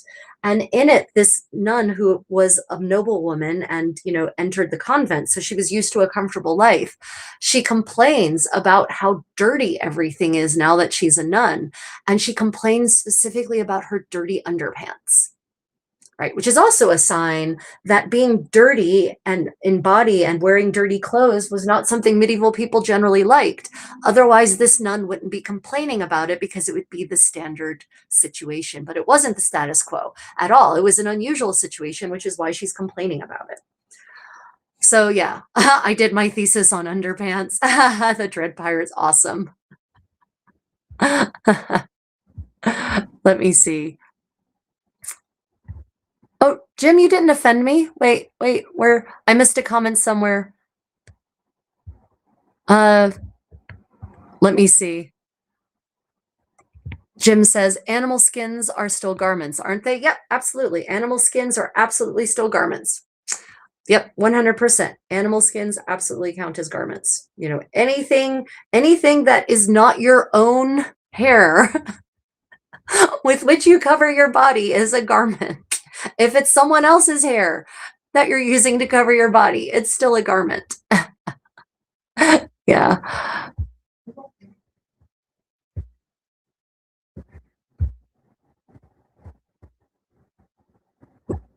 Let me see. Cavemen were wearing garments, weren't they? Yes. As far as I can't. First off, what are cavemen? It's like what we're starting to think of were cavemen maybe weren't necessarily cavemen anyway. That's kind of a big shift in the prehistoric archaeology world. But yeah, from that era, you're talking the Neolithic era or the Paleolithic era. As far as we know, it seems that people were wearing garments. Yes. Yeah, but not everywhere. In the really hot places of the world to this day, there are Amazonian tribes who wear almost nothing, right? Because they don't need to, because it's really warm where they live and the clothes wouldn't serve any real purpose, right, for their way of life. So, it's not necessarily a universal truth that humans wear garments. It actually really has a lot to do with the climate where they live. Yeah. Let me see. They found a mummy in Ötzi. Yes. Ötzi had underpants. Yep. Ötzi is, thank you for bringing up Ötzi, Ayla. Ötzi is an interesting story because of how he was found. that alone is interesting to me. Hanson, could you fetch me some more pins, please? Ötzi, we call him Ötzi. He's Ötzi. He doesn't have a name as far as I know. They didn't find any indication of writing upon his person, at least nothing that would indicate a name. So what happened back in the 90s, I think it was, there was a group of skiers in the Alps and the glacier had started melting. No, those are needles. The glaciers had started receding, of course, melting, and they found a body in the ice sticking up out of the melting ice. And of course, they called the police because they thought, well, they didn't know, but they thought maybe it was a more recent murder. It was not a more recent murder. It was a cold case, a very, very ancient cold case, 5,000 years old, as Ayla says. So this man was crossing the Alps and he was murdered. They found an arrow in him. He was murdered, shot through the back. So he was murdered old school, cowardly style. And he was wearing, because he fell into the ice sheet, he got perfectly preserved in the snow that then compacted into ice. And so this 5,000-year-old man, this 5,000-year-old corpse in all of his garments with all of his equipment and his shoes, and he had snow boots, basically. He had the equivalent, 5,000-year-old equivalent of snow boots made out of straw. Was it straw? I think it was straw. Lined in fur, right? And he had his equipment. And so we actually have this time capsule that has survived from, do you guys want to see a baby? Do you want to see a baby? Yeah, our kitties were very happy to see us back again. Anyway, perfectly preserved. And yeah, he does have underpants on. You're right. I'd forgotten about Ötzi. But it's really his look up Ötzi, O with an umlaut, TZI. Fascinating. Just absolutely fascinating. Yes. Going to the gym. Oh, you're going to the gym. Okay, I thought you were doing an Ötzi. Nope. Although I'd say Could you perhaps wheel that cart closer to me? Yeah, I can. Since you're no longer standing. Yeah, since I'm no longer standing, trying to do something that requires a little more control. Wearing nothing, like the beach in Europe you mentioned in your trip. Yeah. Yeah, Ötzi is an amazing find. So we know that humans, okay, so at least Ötzi was wearing underpants. but it could absolutely date further back than that, right? That could absolutely date further back than that.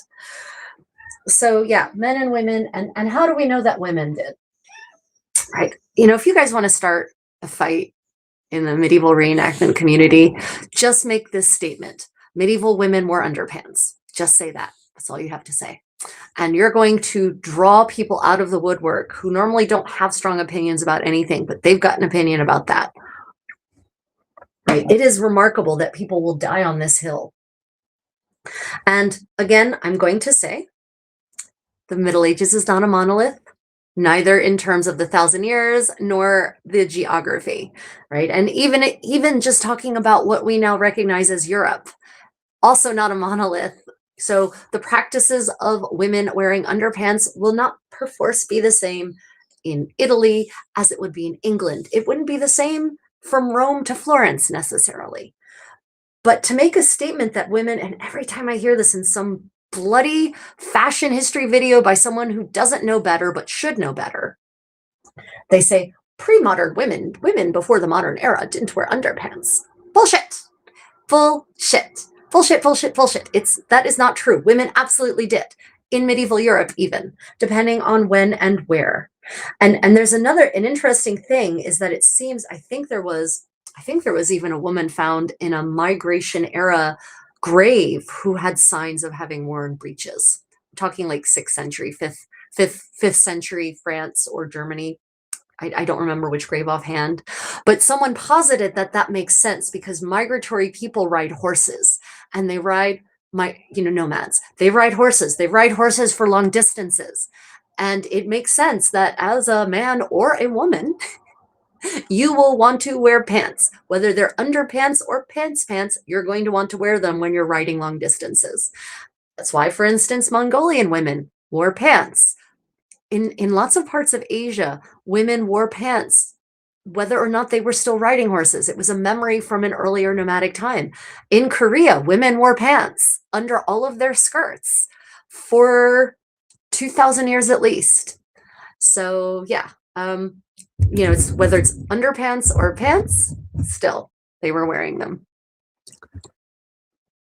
Oh God, Ötzi had Adidas according to conspiracy dudes. Fantastic. Shuriken, lovely to see you. Welcome. Today, let me see if I can taste.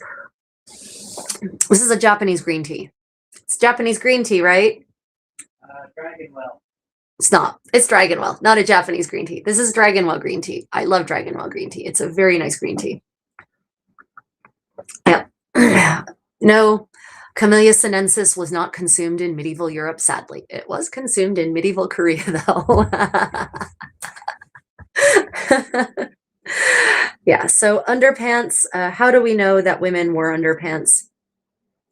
We know because we have court cases. Again, back to the court cases. We have court cases of sexual assault upon women where one of the key pieces of evidence given by the woman is that her breeches, her underpants were removed and damaged violently as part of the assault. So, and it's very clear that that is a very important part of the case. That is a sign that this was not a consensual act. So if women weren't commonly wearing underpants in medieval France, then that wouldn't be a detail that was included. We also have evidence like wedding trousseaux from Italy, specifically. I'm thinking 14th and 15th century Italy. Wedding trousseaux were basically like you might call it a hope chest. Any of you who know what a hope chest is. The hope chest is the descendant of the wedding trousseau. The wedding trousseau was a collection of items that belonged to the bride. They were specifically for the bride's use, personal items, in some cases given to her by her mother, right? Personal items that were for her use. They were not part of her dowry. They were not to be taken by her husband's family or her husband. They were hers and hers alone. And they were so that when these items were intended so that when she joined the husband's family, she would not be an economic burden on the family. She would come pre-clothed and pre-equipped as a person. And those wedding trousseaux were registered. They were considered an asset, and they were registered in city archives in places like Florence and Bologna. And you can actually go look up endless lists of wedding trousseaux with every item carefully documented and valuated, right? So I have found, with just superficial amounts of looking, dozens of wedding trousseaux that include underpants. And old underpants, no less. There was one wedding trousseau from 1476, maybe it was 1466, where it specified three pairs of new underpants and 3 pairs of old underpants. Even if the wedding trousseau were intended for her husband, why would she be bringing him old underpants? But she wasn't. This was her trousseau. It's not intended for her husband. And so at the very least in 14th and 15th century Italy, we have plenty of evidence of women owning underpants. Now, why would they own them if they weren't going to wear them? Someone could argue, well, she just owned them. She didn't wear them. Someone made that argument to me. What? In God's name? That makes no sense. That makes no sense to own a garment that you don't use in an era when fabric materials are very expensive and labor is expensive. So, yeah. Let me see. Sorry, I missed some comments. The fall of Constantinople fell in between those dates. Yep. I read how cool it was. That was a smaller world than we realize. Yeah. Let me see. Sorry, quick question here. Oh, darn it, show. Was the 15th century in Europe a lot different from the 13th century? Any major changes in advancement? Yes. Husafel, great question. Yes, 100%. There is a massive difference between 13th century Europe and 15th century Europe, even at the European scale. I'm sorry, I missed who it was that actually commented that Constantinople falls to the Ottomans in 1453. So that is a major change. That is a seismic shift, at least from the European perspective, right? Because that is actually the end of the Roman Empire, not 476. That's not actually the end of anything, really. The end of the Roman Empire is 1453. But even that, the Ottomans viewed themselves as the rightful heirs by conquest of the Roman Empire. And so the Ottoman Sultan styled himself Caesar, Emperor of the Romans, actually. So maybe not. Maybe the fall of the Roman Empire is actually and truly, after World War I, right? When the Ottoman Empire is dissolved and the Sultanate is abolished. Right. So, but even still, 1453 is still a pretty seismic event. But at the level of climate, there's big changes that have major impacts on European society. So in the 13th century in Europe, it's actually part of the medieval warm phase, as it's called. Crops, they're able to harvest, to plant and harvest twice a year, in some places 3 times a year, because it's so warm. So there's an absolute blossoming of the population. There's a blossoming because there's enough food to go around. And so that is actually this great thriving in medieval Europe. And then in the early 14th century, everything starts changing. The climate starts changing. Europe enters a cooling phase, and there's a series of catastrophes. And not just the Black Death, which is also majorly impactful in European society. In the early 14th century, there's this period where it just rains in Northern Europe. It just rains and it rains and it rains and it doesn't stop. And crops fail for several successive years. So there's this massive famine. Even the king doesn't have enough in England. There isn't even enough for the king. They are suffering serious shortages. So that sets things up for a certain kind of way for society to develop. And then, of course, the Black Death, starting in 1347. But the Black Death doesn't come just once. A lot of modern people think, oh, well, the Black Death happens and 60% of Europe dies in a couple of years.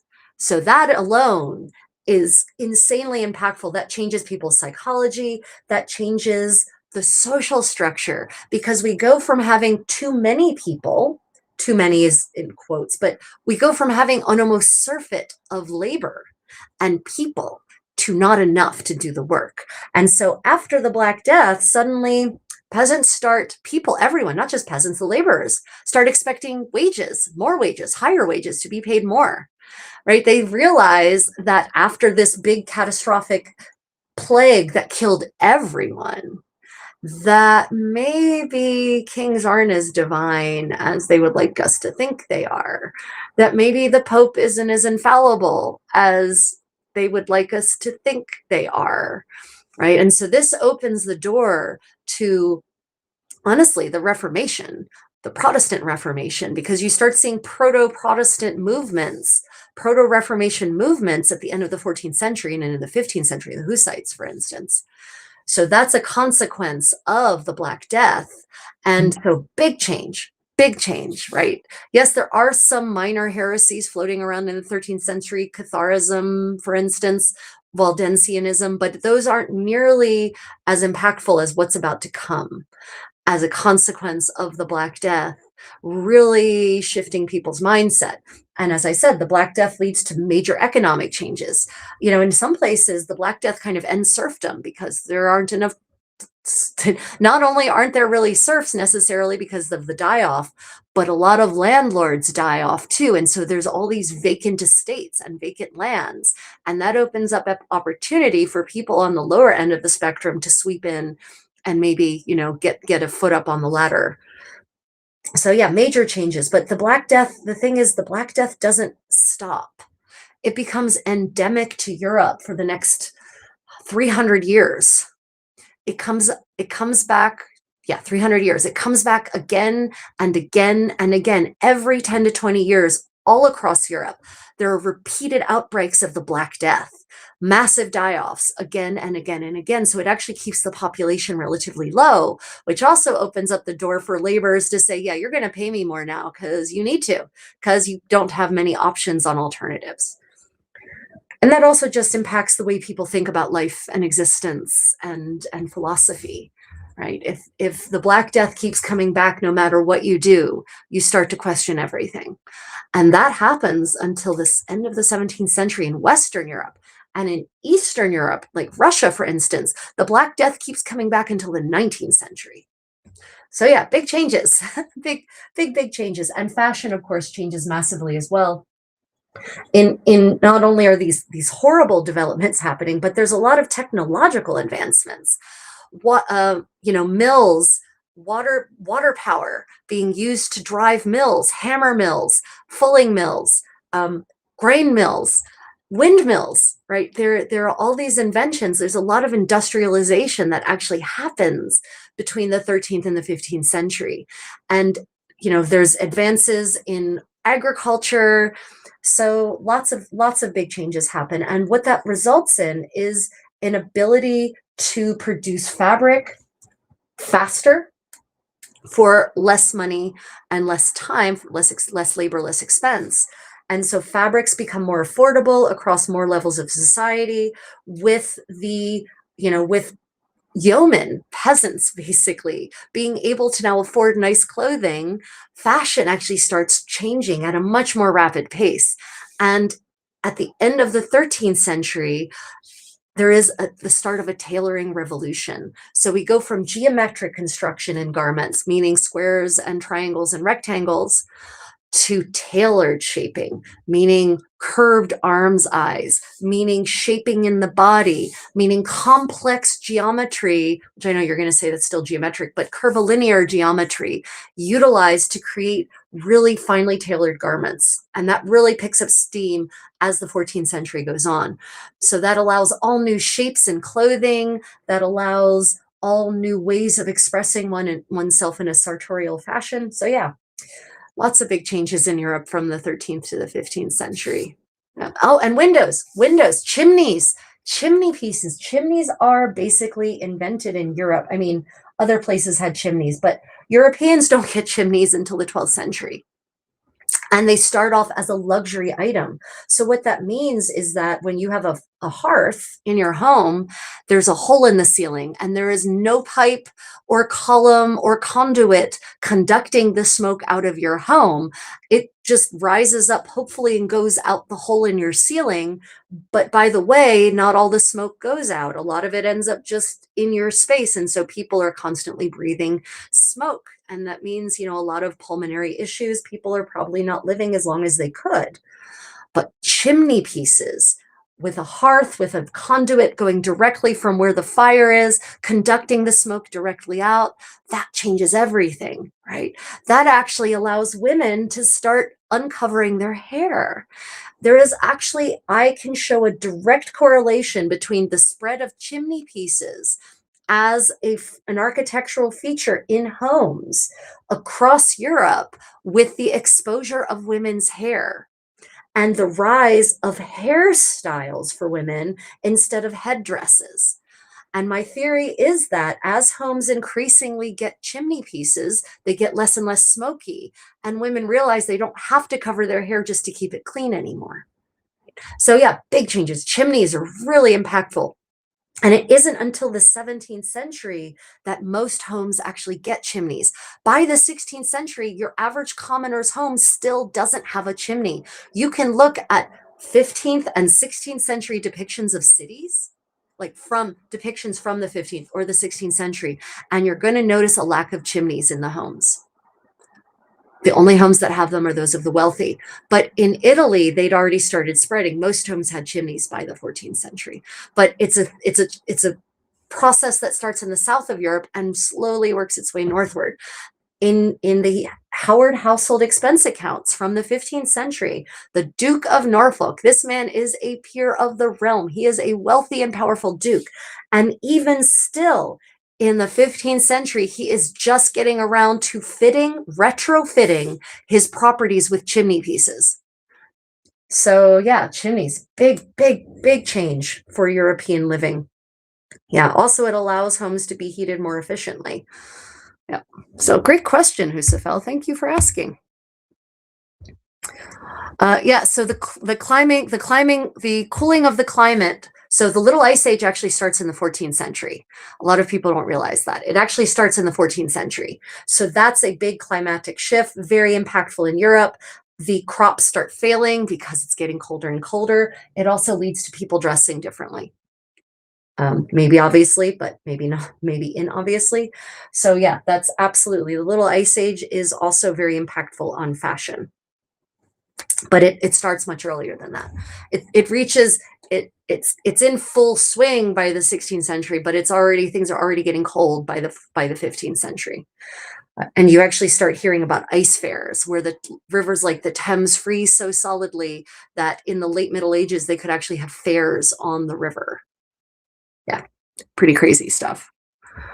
And that climate cooling continues until the 19th century when the Industrial Revolution happens, and then you can see a very clear and plottable line in the climate from the 1850s going forward to, following the industrialization of everything with factories and the pollution that factories put out.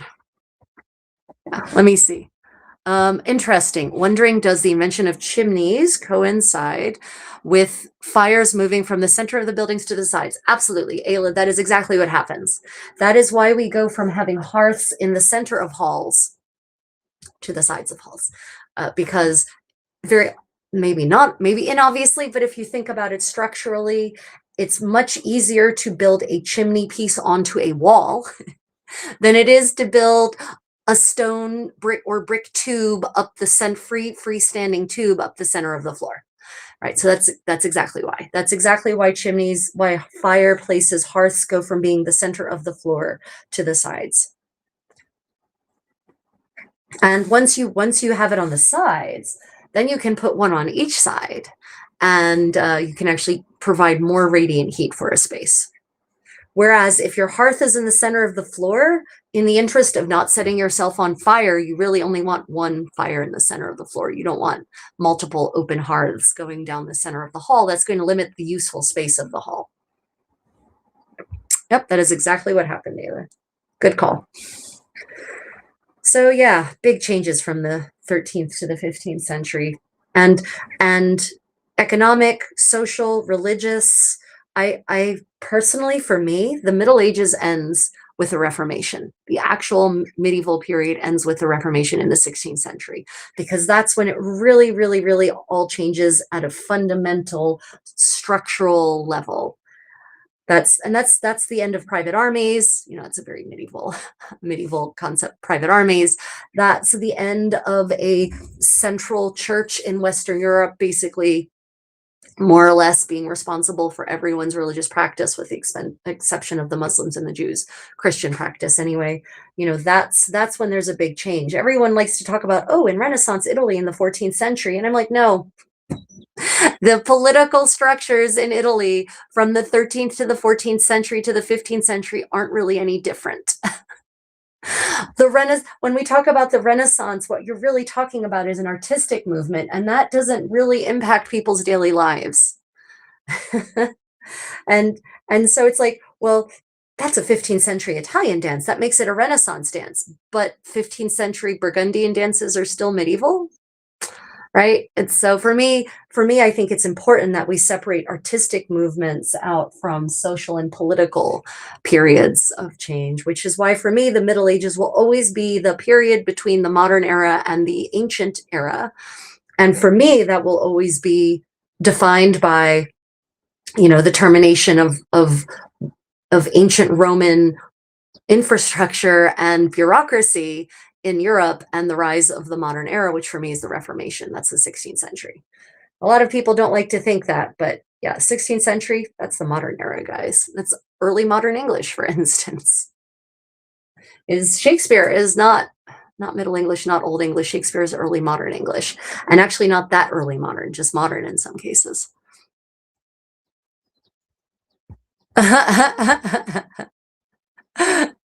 Yeah, thank you, Shuriken.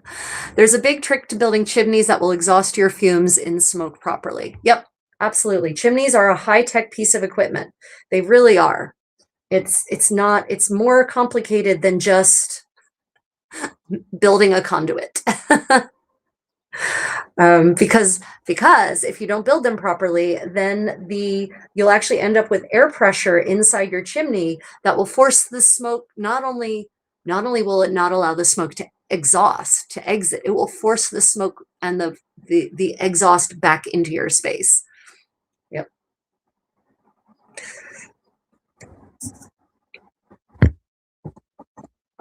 Yeah, so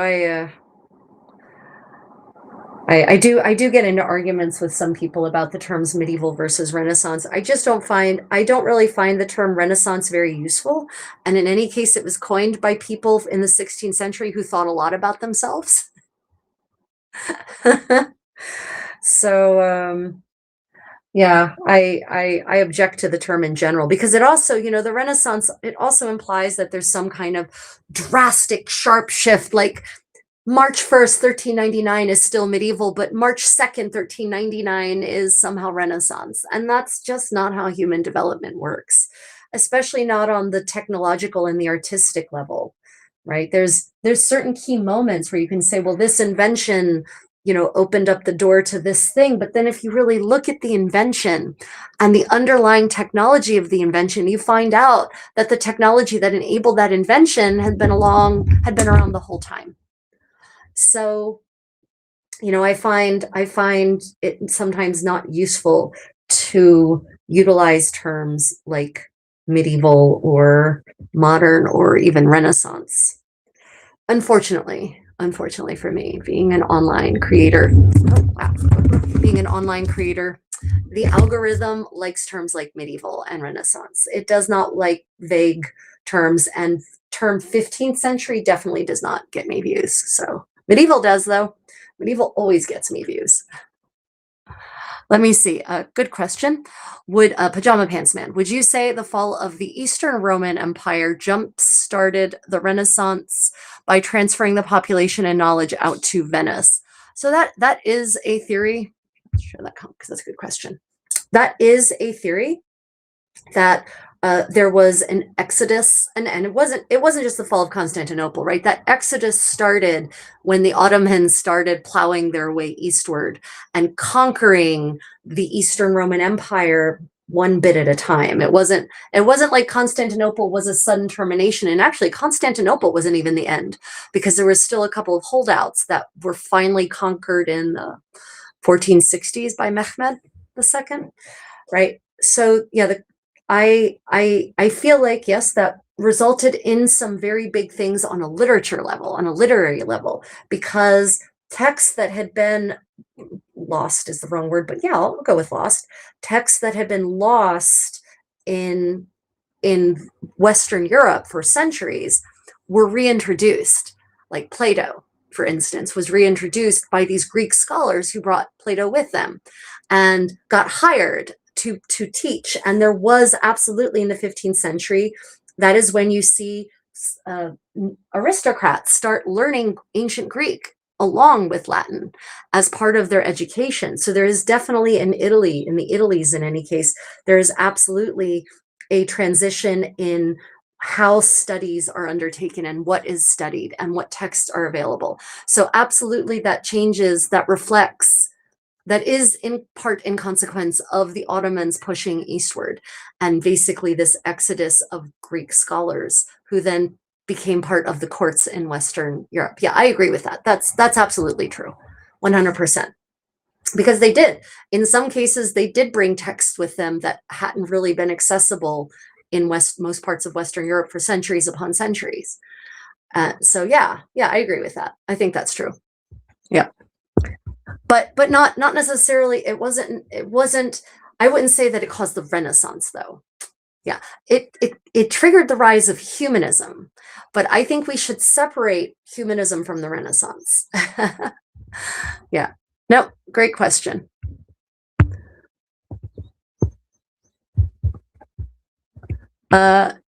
Chosen Law says, I have a fun question. How long did people sleep in the 1400s? Sleeping, that is an interesting question. So, medieval people, and actually pre-modern people, by pre-modern I mean like pre-20th, pre-factory people, pre-industrial revolution people actually participated in what is called biphasic sleep. So they would actually, how much they would sleep actually also seems to depend on the season and the latitude at which they lived, because it seems that, from what I can tell, in the 15th century specifically, people were obeyed the cycles of the sun much more strictly, just because it was their natural circadian rhythms. So what people would do is, generally, it seems they would mostly, not in noble courts, but on the kind of everyday common person, the bottom 80%, shall we say, they would actually, when the sun set, they would generally go to sleep, and they would sleep for like 4 or 5 hours, and then they would wake up.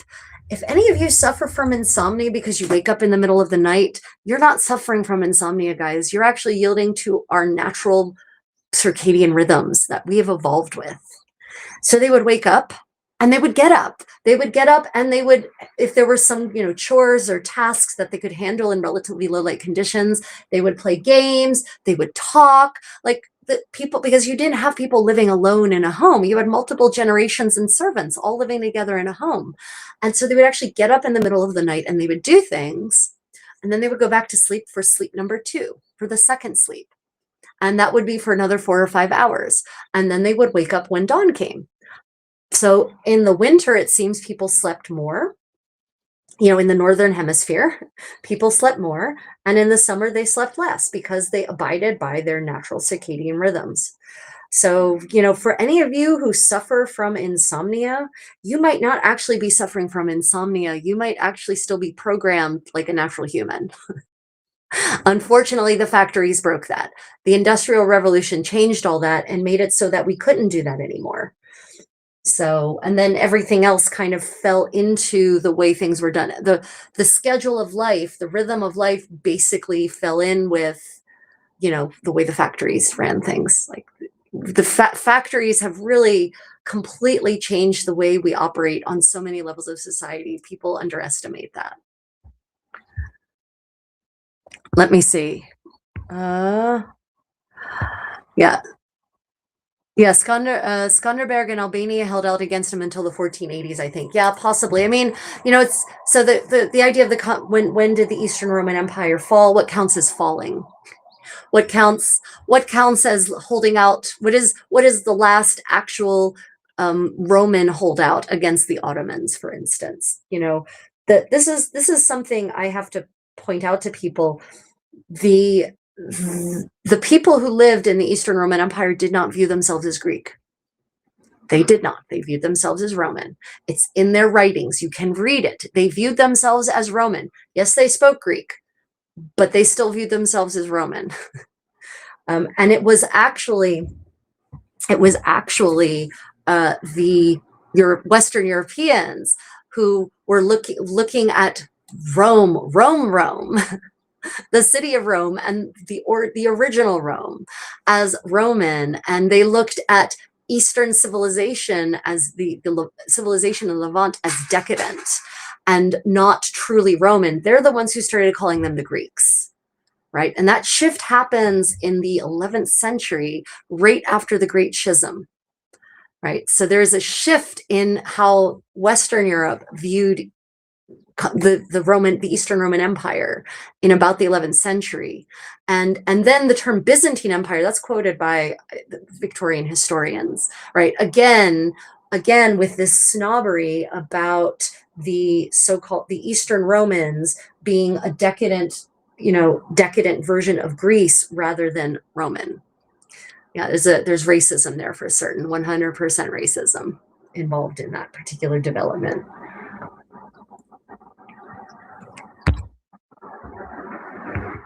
Yeah. Okay, so oh yeah, someone have any of you seen the Getting Dressed video I recently published? I did a live stream and then I actually spun off the live stream showing how to put on the turret and the veil and the hood. She kind of like a little bit what she's wearing here. That's so quintessential for the medieval princess look. Have any of you seen that particular video? I had a very good question about it. So that style of headdress, oh, my condottiero should have brought it to me, then I could have showed you what I'm talking about. The princess hat, the pointy princess hat, right? With the veil and then the hood over it, right? That, someone asked whether that was a practical garment or a fashion statement. The pointy hat part is a fashion statement, 100%. And someone asked, well, why would women dress that way? Why does anyone dress anyway? Sometimes it's for practical reasons, but very often we humans just like to peacock. We're peacocks. We love to peacock. We like to be pretty, and we don't really have pretty feathers anymore. And we don't have much hair anymore all over our bodies. So we have to peacock artificially. And one of the ways to peacock artificially is hats and headdresses. And humans are also creative and we're curious and we get tired of the same thing over and over again. And so eventually we want to do something different. We want to dress differently. We want to look differently. We want to feel differently. And therefore we come up with new fashions. But also when fashion is dictated, when it's top down, when fashion is top down, when you have fashion basically being set by princes or princesses, capitals P, right, or capital P's, then fashion becomes not just a sense of something pretty, but it becomes a way to distinguish yourself from the regime that came before. So when you have a new queen, she comes in, she has her court. She might intentionally devise a new kind of headdress a new style of gown to distinguish herself from her predecessor or from her mother-in-law. Right? So that is the turret, the mitre, what you all might call a hennin, but was never called that in the Middle Ages. That is in essence its origin, right? It's a decorative garment, it's ornamental, it looks impressive, right? It really does. Women wearing tall headdresses with veils, swanning through the hall with long trains behind them. That's an impressive look. It's a look of power. So yeah, it's fashion, pure fashion, nothing practical about it. The practical part, though, is the hood that women started wearing over top of their turrets starting in about the late 1460s, 1470s. That hood is for warmth. That hood is a practical garment. Yes, it's stylish, but it is 100% about practicality. Yeah. Ceramics action, says Tailbone. Ceramics, could you give me a little more context than that, please? Just gonna drink some tea here. Oh, what era of clothing is this? So what I'm wearing right now is 15th century. So the dress and the smock from the 1410s to about the 1480s, but with this particular kerchief, 1450 to 1480s, France, Flanders, Burgundy, England is what you see me wearing. Yep. And the turret that I'm talking about, the headdress, is also contemporary to this. That would be the headdress that would be worn for formal occasions with a gown over top of this and the typical pointy headdress. Yep. Ayla says, I can imagine it had a little to do with wealth too. The taller your headdress, the wealthier. Yes. So Ayla, there also seems to be maybe not even wealth, but rank, but visible rank. And there might have been, I've been trying to track this down to see if there's any kind of legislation or any kind of household ordinances for the royal household that said that you had to be a certain rank for your headdress to be a certain height. Because if you look at the portraits of women that have survived from the 15th century with the mitres and the turrets, if you look at the portraits, then what you start noticing is that merchants' wives have short turrets. They're elaborate. There's one that's covered in gold embroidery and pearls. It is expensive, but it's short. She's a merchant's wife, right? She is not a noblewoman. Whereas the noble women are the ones with the taller headdresses. So my suspicion is that there might have been court ordinances for the various courts, whether it's the Burgundian court, the French court, the English court, that actually specified that you had to be a certain rank to wear a turret in a certain height. Because we know from Edward IV's court, he actually specifies that not just his court, but for all of England, he actually passed sumptuary legislation that stated that men below a certain rank, the rank of knight and lower with a certain level of income, and I don't remember what it specifically was, but that if you were below a certain rank and a certain income, the points, the krakals, the points on your shoes had to be 2 inches or less. That if you wanted the really long, the really elongated points, you had to have a certain rank and a certain income in order for that to be legal. So if kings are regulating it for the points of men's shoes, I can absolutely see that having been regulated for the height of ladies' headdresses. And so I'm still digging for that. I haven't found that, but I have a theory. I have a suspicion about it. Yeah. So yeah, that's, I think it's not necessarily even just about wealth. I think it's more about rank and power, honestly. Yeah. Okay, let's see how I'm doing on this pinning. Yeah, okay, got that. Right. The purpose of the fillet. Does anyone have a fillet here? They do not. And Ryan didn't bring me a fillet, so I can't show you what it is. Oh, wait, hold on a minute. First, two questions. What were common sumptuary laws? So first off, I would like to define sumptuary law. Sumptuary law is not a fashion law. Sumptuary is not synonymous with fashion or sartorial. Sumptuary is a law that regulates luxury. It comes from the Latin word sumptus. And so it's about luxury. Sumptuary laws are often more about economic anxiety than snobbery. And I know modern people don't want to hear that because we want to think that everything is black and white and that it was all just about the big men, the big people crushing the little people, but it really wasn't. Sumptuary laws are very often just as anxious about economics as they are about snobbery and rank recognition. And that's why many sumptuary laws, especially in Northern Europe, talk about income levels when they talk about who is allowed to wear what. It's not a question of, well, you're not wealthy enough to be allowed to wear this. It's a question of, you're not wealthy enough to afford this, but you're still buying it. So what do people who don't have enough money do when they want something that they can't actually afford? They get out a loan, right?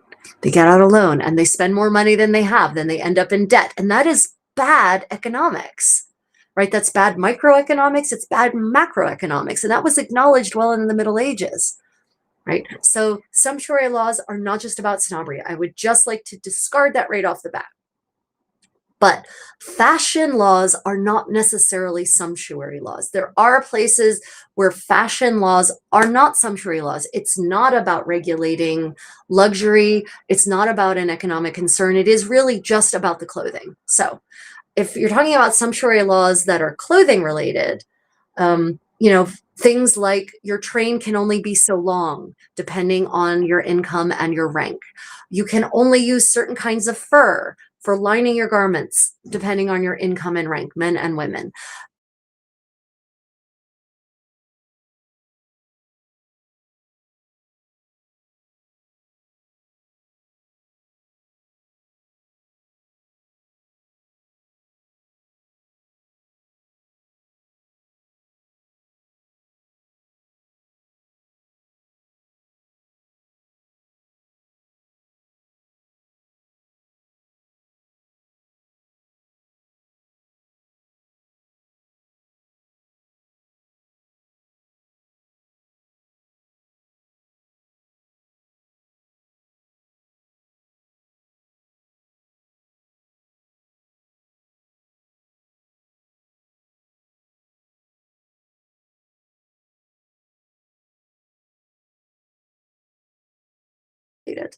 And there are actually fashion police in certain places. In Florence, actually had an office whose sole job, and they had officers, their job was to go out and enforce the rules, because after Florence gets rid of its aristocrats, basically in the 14th century, they pretend to be a republic with modest republican values. And so that means that people should be dressing modestly.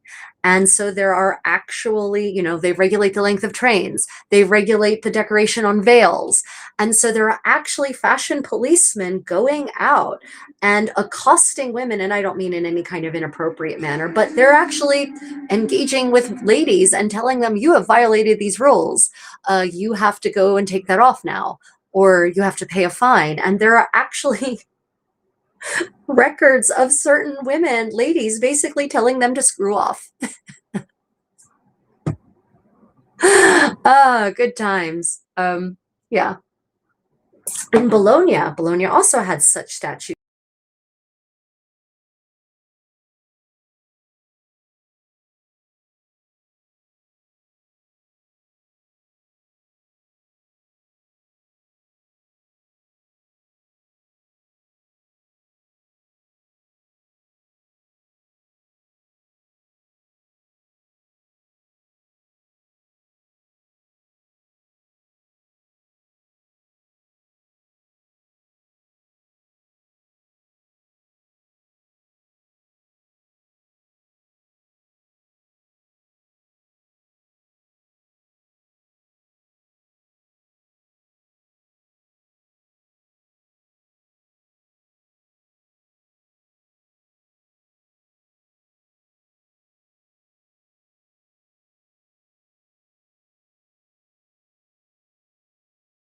by the wealthy. They would have, even the poor people, they could have gotten their linen undergarment by the wealthy. They would have, even the poor people, they could have gotten their linen undergarments from a monastic community, a charitable hospital, but everyone wore them.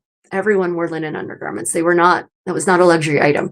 Now, the reason that we now think of sexy, expensive, impractical, in some cases, undergarments as lingerie, as it's pronounced incorrectly in modern English, is because the undergarments that were practical and made of white linen in the 19th century are still that way, but in the early 20th century, they start shrinking drastically because dresses shrink drastically, garments shrink drastically, hemlines come up drastically in the 1920s. And so we no longer need, and they start lining dresses with a lining that takes the place of, say, the smock. And so then what were just generally undergarments, it was just the word for underwear, all underwear. The underwear that goes on the top half of your body, the underwear that goes on the bottom half of your body, the general word for all of it. That word then gets repurposed for these, for sexy time undergarments. So yeah, lingerie in the Middle Ages, the biancheria as it would be called in Italian, in 15th century Italian, everyone had it, everyone wore it. Of course, there are different calibers of undergarments, right? In the Middle Ages, in Italy, for instance, in the Italies, lower class people, poor people tended to wear hemp undergarments, actually. Not linen at all, but hemp, because linen was a more expensive, finer fiber. Hemp was less expensive, but was harder wearing. And I'm harder wearing, like it lasts longer. So, undergarments for the lower classes were actually just as often hemp in places like Italy. But yeah, it was not reserved for high society to conserve African materials. Undergarments were essential because without undergarments, your overgarments get disgusting. And medieval people didn't like being dirty. They didn't like it. This idea that medieval people didn't care about foul smells, they didn't care about filth, is a terrible, terrible, snobby myth perpetuated by Enlightenment thinkers and Victorians who wanted to believe that they were at the pinnacle of society when they weren't, actually. Pinnacle of social progress and human evolution, when they just weren't. So no, medieval people, you wanted to wear undergarments, you needed to wear lingerie, because that's what kept your overgarments from getting disgusting. Yeah, great question. Love it. Let me see. There seems to be a lag. So here's the thing. Here's the thing. There isn't necessarily okay, depending on when you started watching, you may or may not be where the live chat is. And also, I can't, some of you are making such great comments. I just fall behind in the live chat, because I give like a 5 or a 10-minute answer. So comment, Jim says, I cannot find 100% in linen. It's mixed with cotton. Yeah, Jim, it can be harder and harder these days to find 100% linen. Are you talking about clothes off the rack, or are you talking about fabric in fabric stores? Because fabric in fabric stores, yeah, you generally have to go online these days to find 100% linen. Good luck finding hemp cloth nowadays. Yeah, it depends on where you are. In Thailand, I was just in Thailand, in Chiang Mai, in the fabric district, basically, and you can buy large quantities of hemp in all kinds of colors. It's amazing. Yeah, so in Korea too, hemp is very easy to come by. Depends on where you are.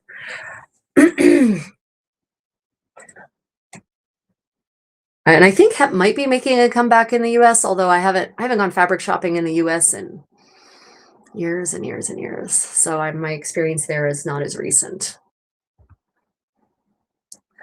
Yeah, in Korea, some people use summer bedding made of hemp. Yep. So in Korea, actually, I have a bunch of hemp hanbok, right? Hemp is still a very popular fabric here in traditional Korean clothing that you can now buy much, if you go to a traditional market here in Korea. But you can also, I can go to Salmon Market here in Daegu and go to the fabric section, the hanbok fabric section, and I can buy all kinds of hemp, undyed, dyed, bleached, unbleached. I can buy it. It's usually about 9,000 won, so like $7 a meter, but It's like 14 inches wide, so it's not very wide. It's woven the traditional width. Yeah, hemp is great. Hemp is a fantastic.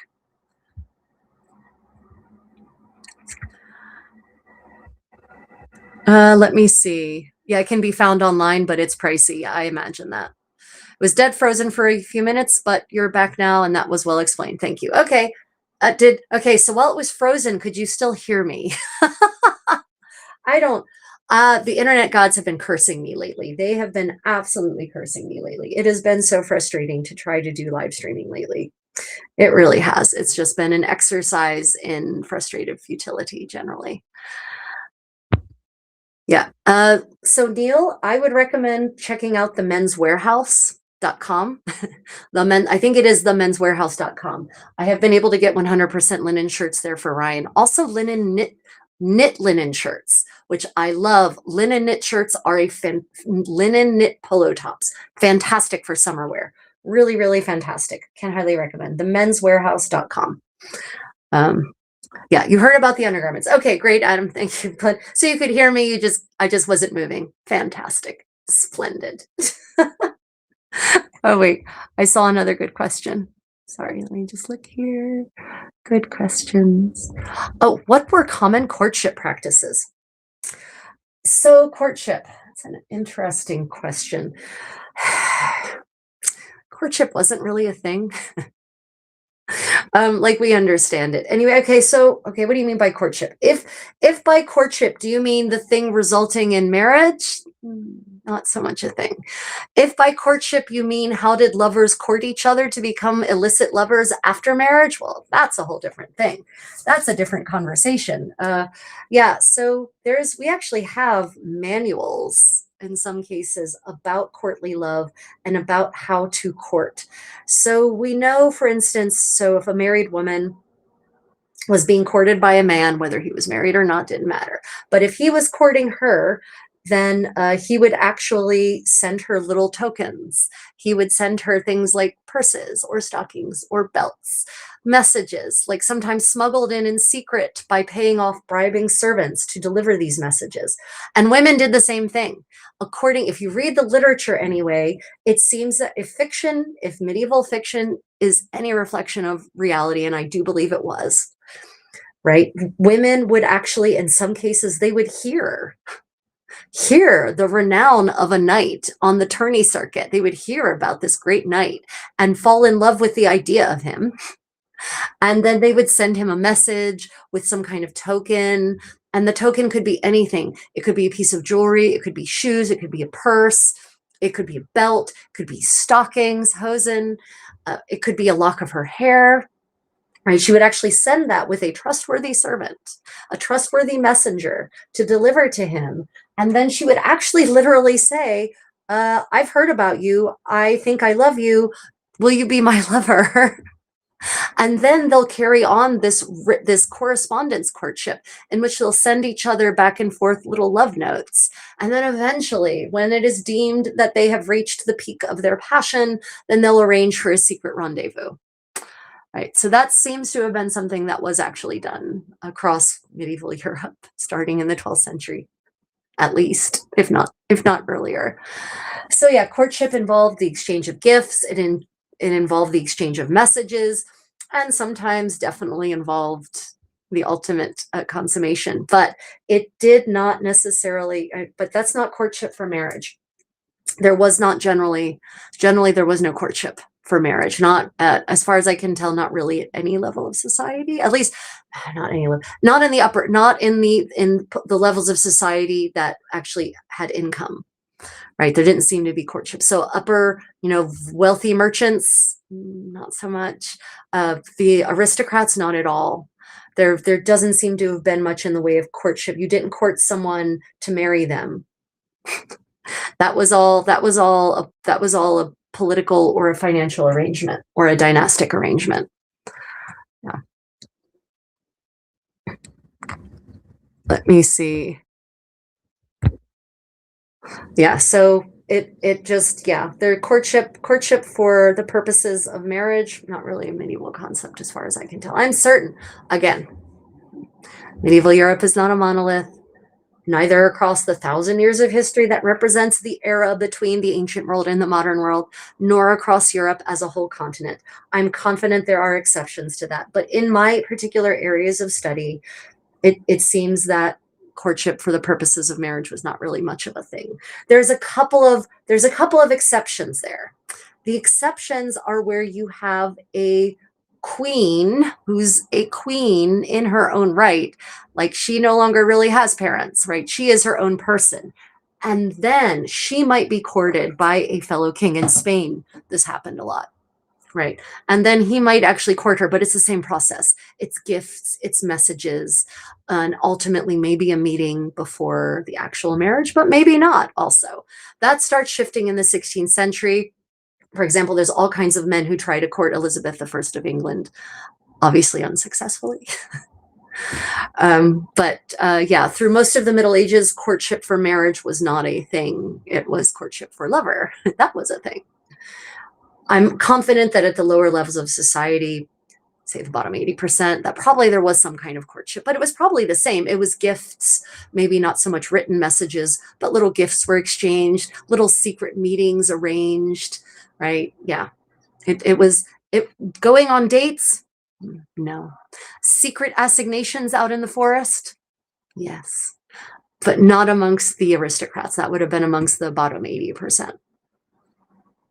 What kind of music do I listen to? I'm a music eclectic. I love so many different kinds of music. I punk rock, alt rock, heavy metal, some rap, swing music, big band music, vintage jazz. I love vintage jazz. Classical orchestral music. I love Baroque music. Medieval music is really great. I love traditional and classical Persian music, Indian music, Thai music. I love a lot of, I'm thinking about this. I pretty much any historical or traditional music that I've encountered from across the world, I love it all. Yeah, I'm very eclectic when it comes to music. There's bluegrass, the poetry in a lot of vintage antique bluegrass music is just beautiful. The instrumentation is so soulful. Yeah, I'm a really eclectic. Zach, no, the poor gave dowries, the rich gave bride prices. That is not true at all. So not at all. So actually there's a shift in Europe from the bride price, which is in the first millennium, to the dowry in the second millennium of the Middle Ages. And you can tell when a society values women as economic contributors or when they don't value them as economic contributors. In a society that has a bride price, they value women as economic contributors. In a society that has a dowry, they view women as a burden that is being added onto a household. That's the difference. In the first millennium, there is still, especially because of the Justinianic plague that no one ever learns about, there's a massive die-off in Europe in the 6th through 7th centuries. And that results in a rise of the bride price, right? Where women, there's a shortage of humans, and women are considered not only valuable because of their own economic contributions from, weaving and spinning and being part of the household, but also from their contribution to being able to create more humans. That's considered highly valuable. And then sometime, and I think it ties into the warming period of the Middle Ages that results in this massive population boom. There's this big population boom. There's a surfeit of women. And so suddenly women stop being valuable, but start being viewed as an economic burden to be addressed, to be remedied. And that's when you start seeing the rise of dowries in Europe. So no, it's not a question of rich versus poor, because even at the lower levels of society, you had bride prices or dowries, depending on whether women were viewed as a commodity, a valuable commodity, or as a liability. And the more women you have in any society, the more likely it is they're going to be viewed as a liability rather than a commodity. Yep. There's a whole bunch of academic papers that have been published on this exact topic. It's very interesting reading. And you can also, like in the laws, you can see it in the laws, when in many old English laws, so in laws from Wessex and Essex and Anglia, right? From the first millennium, you can see when women are assaulted, when not just assaulted, when they're assaulted, the wehrgeld, the fine for assaulting a woman is higher than if you assault a man. And God forbid you assault a pregnant woman, then it's really high. But if you kill a woman, if you murder a woman in Essex and Wessex and Anglia in the first millennium, right, in the time when those places were still their own independent polities, the fine is way higher than if you kill a man, but only if she's still fertile, if she's of a fecund age. Yep. So you can actually see it in the laws, right? It's there to be seen whether women are viewed as an economic benefit or an economic burden. Yep. Yep. Thank you for that comment, Zach. That's a great one. Appreciate that opportunity. Yeah, keep them coming, guys. Keep the good comments and the questions coming. Fantastic stuff.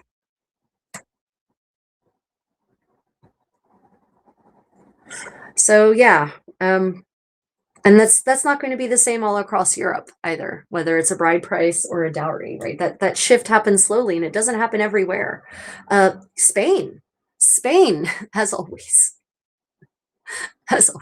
Spain is like the exception to almost every rule about medieval Europe.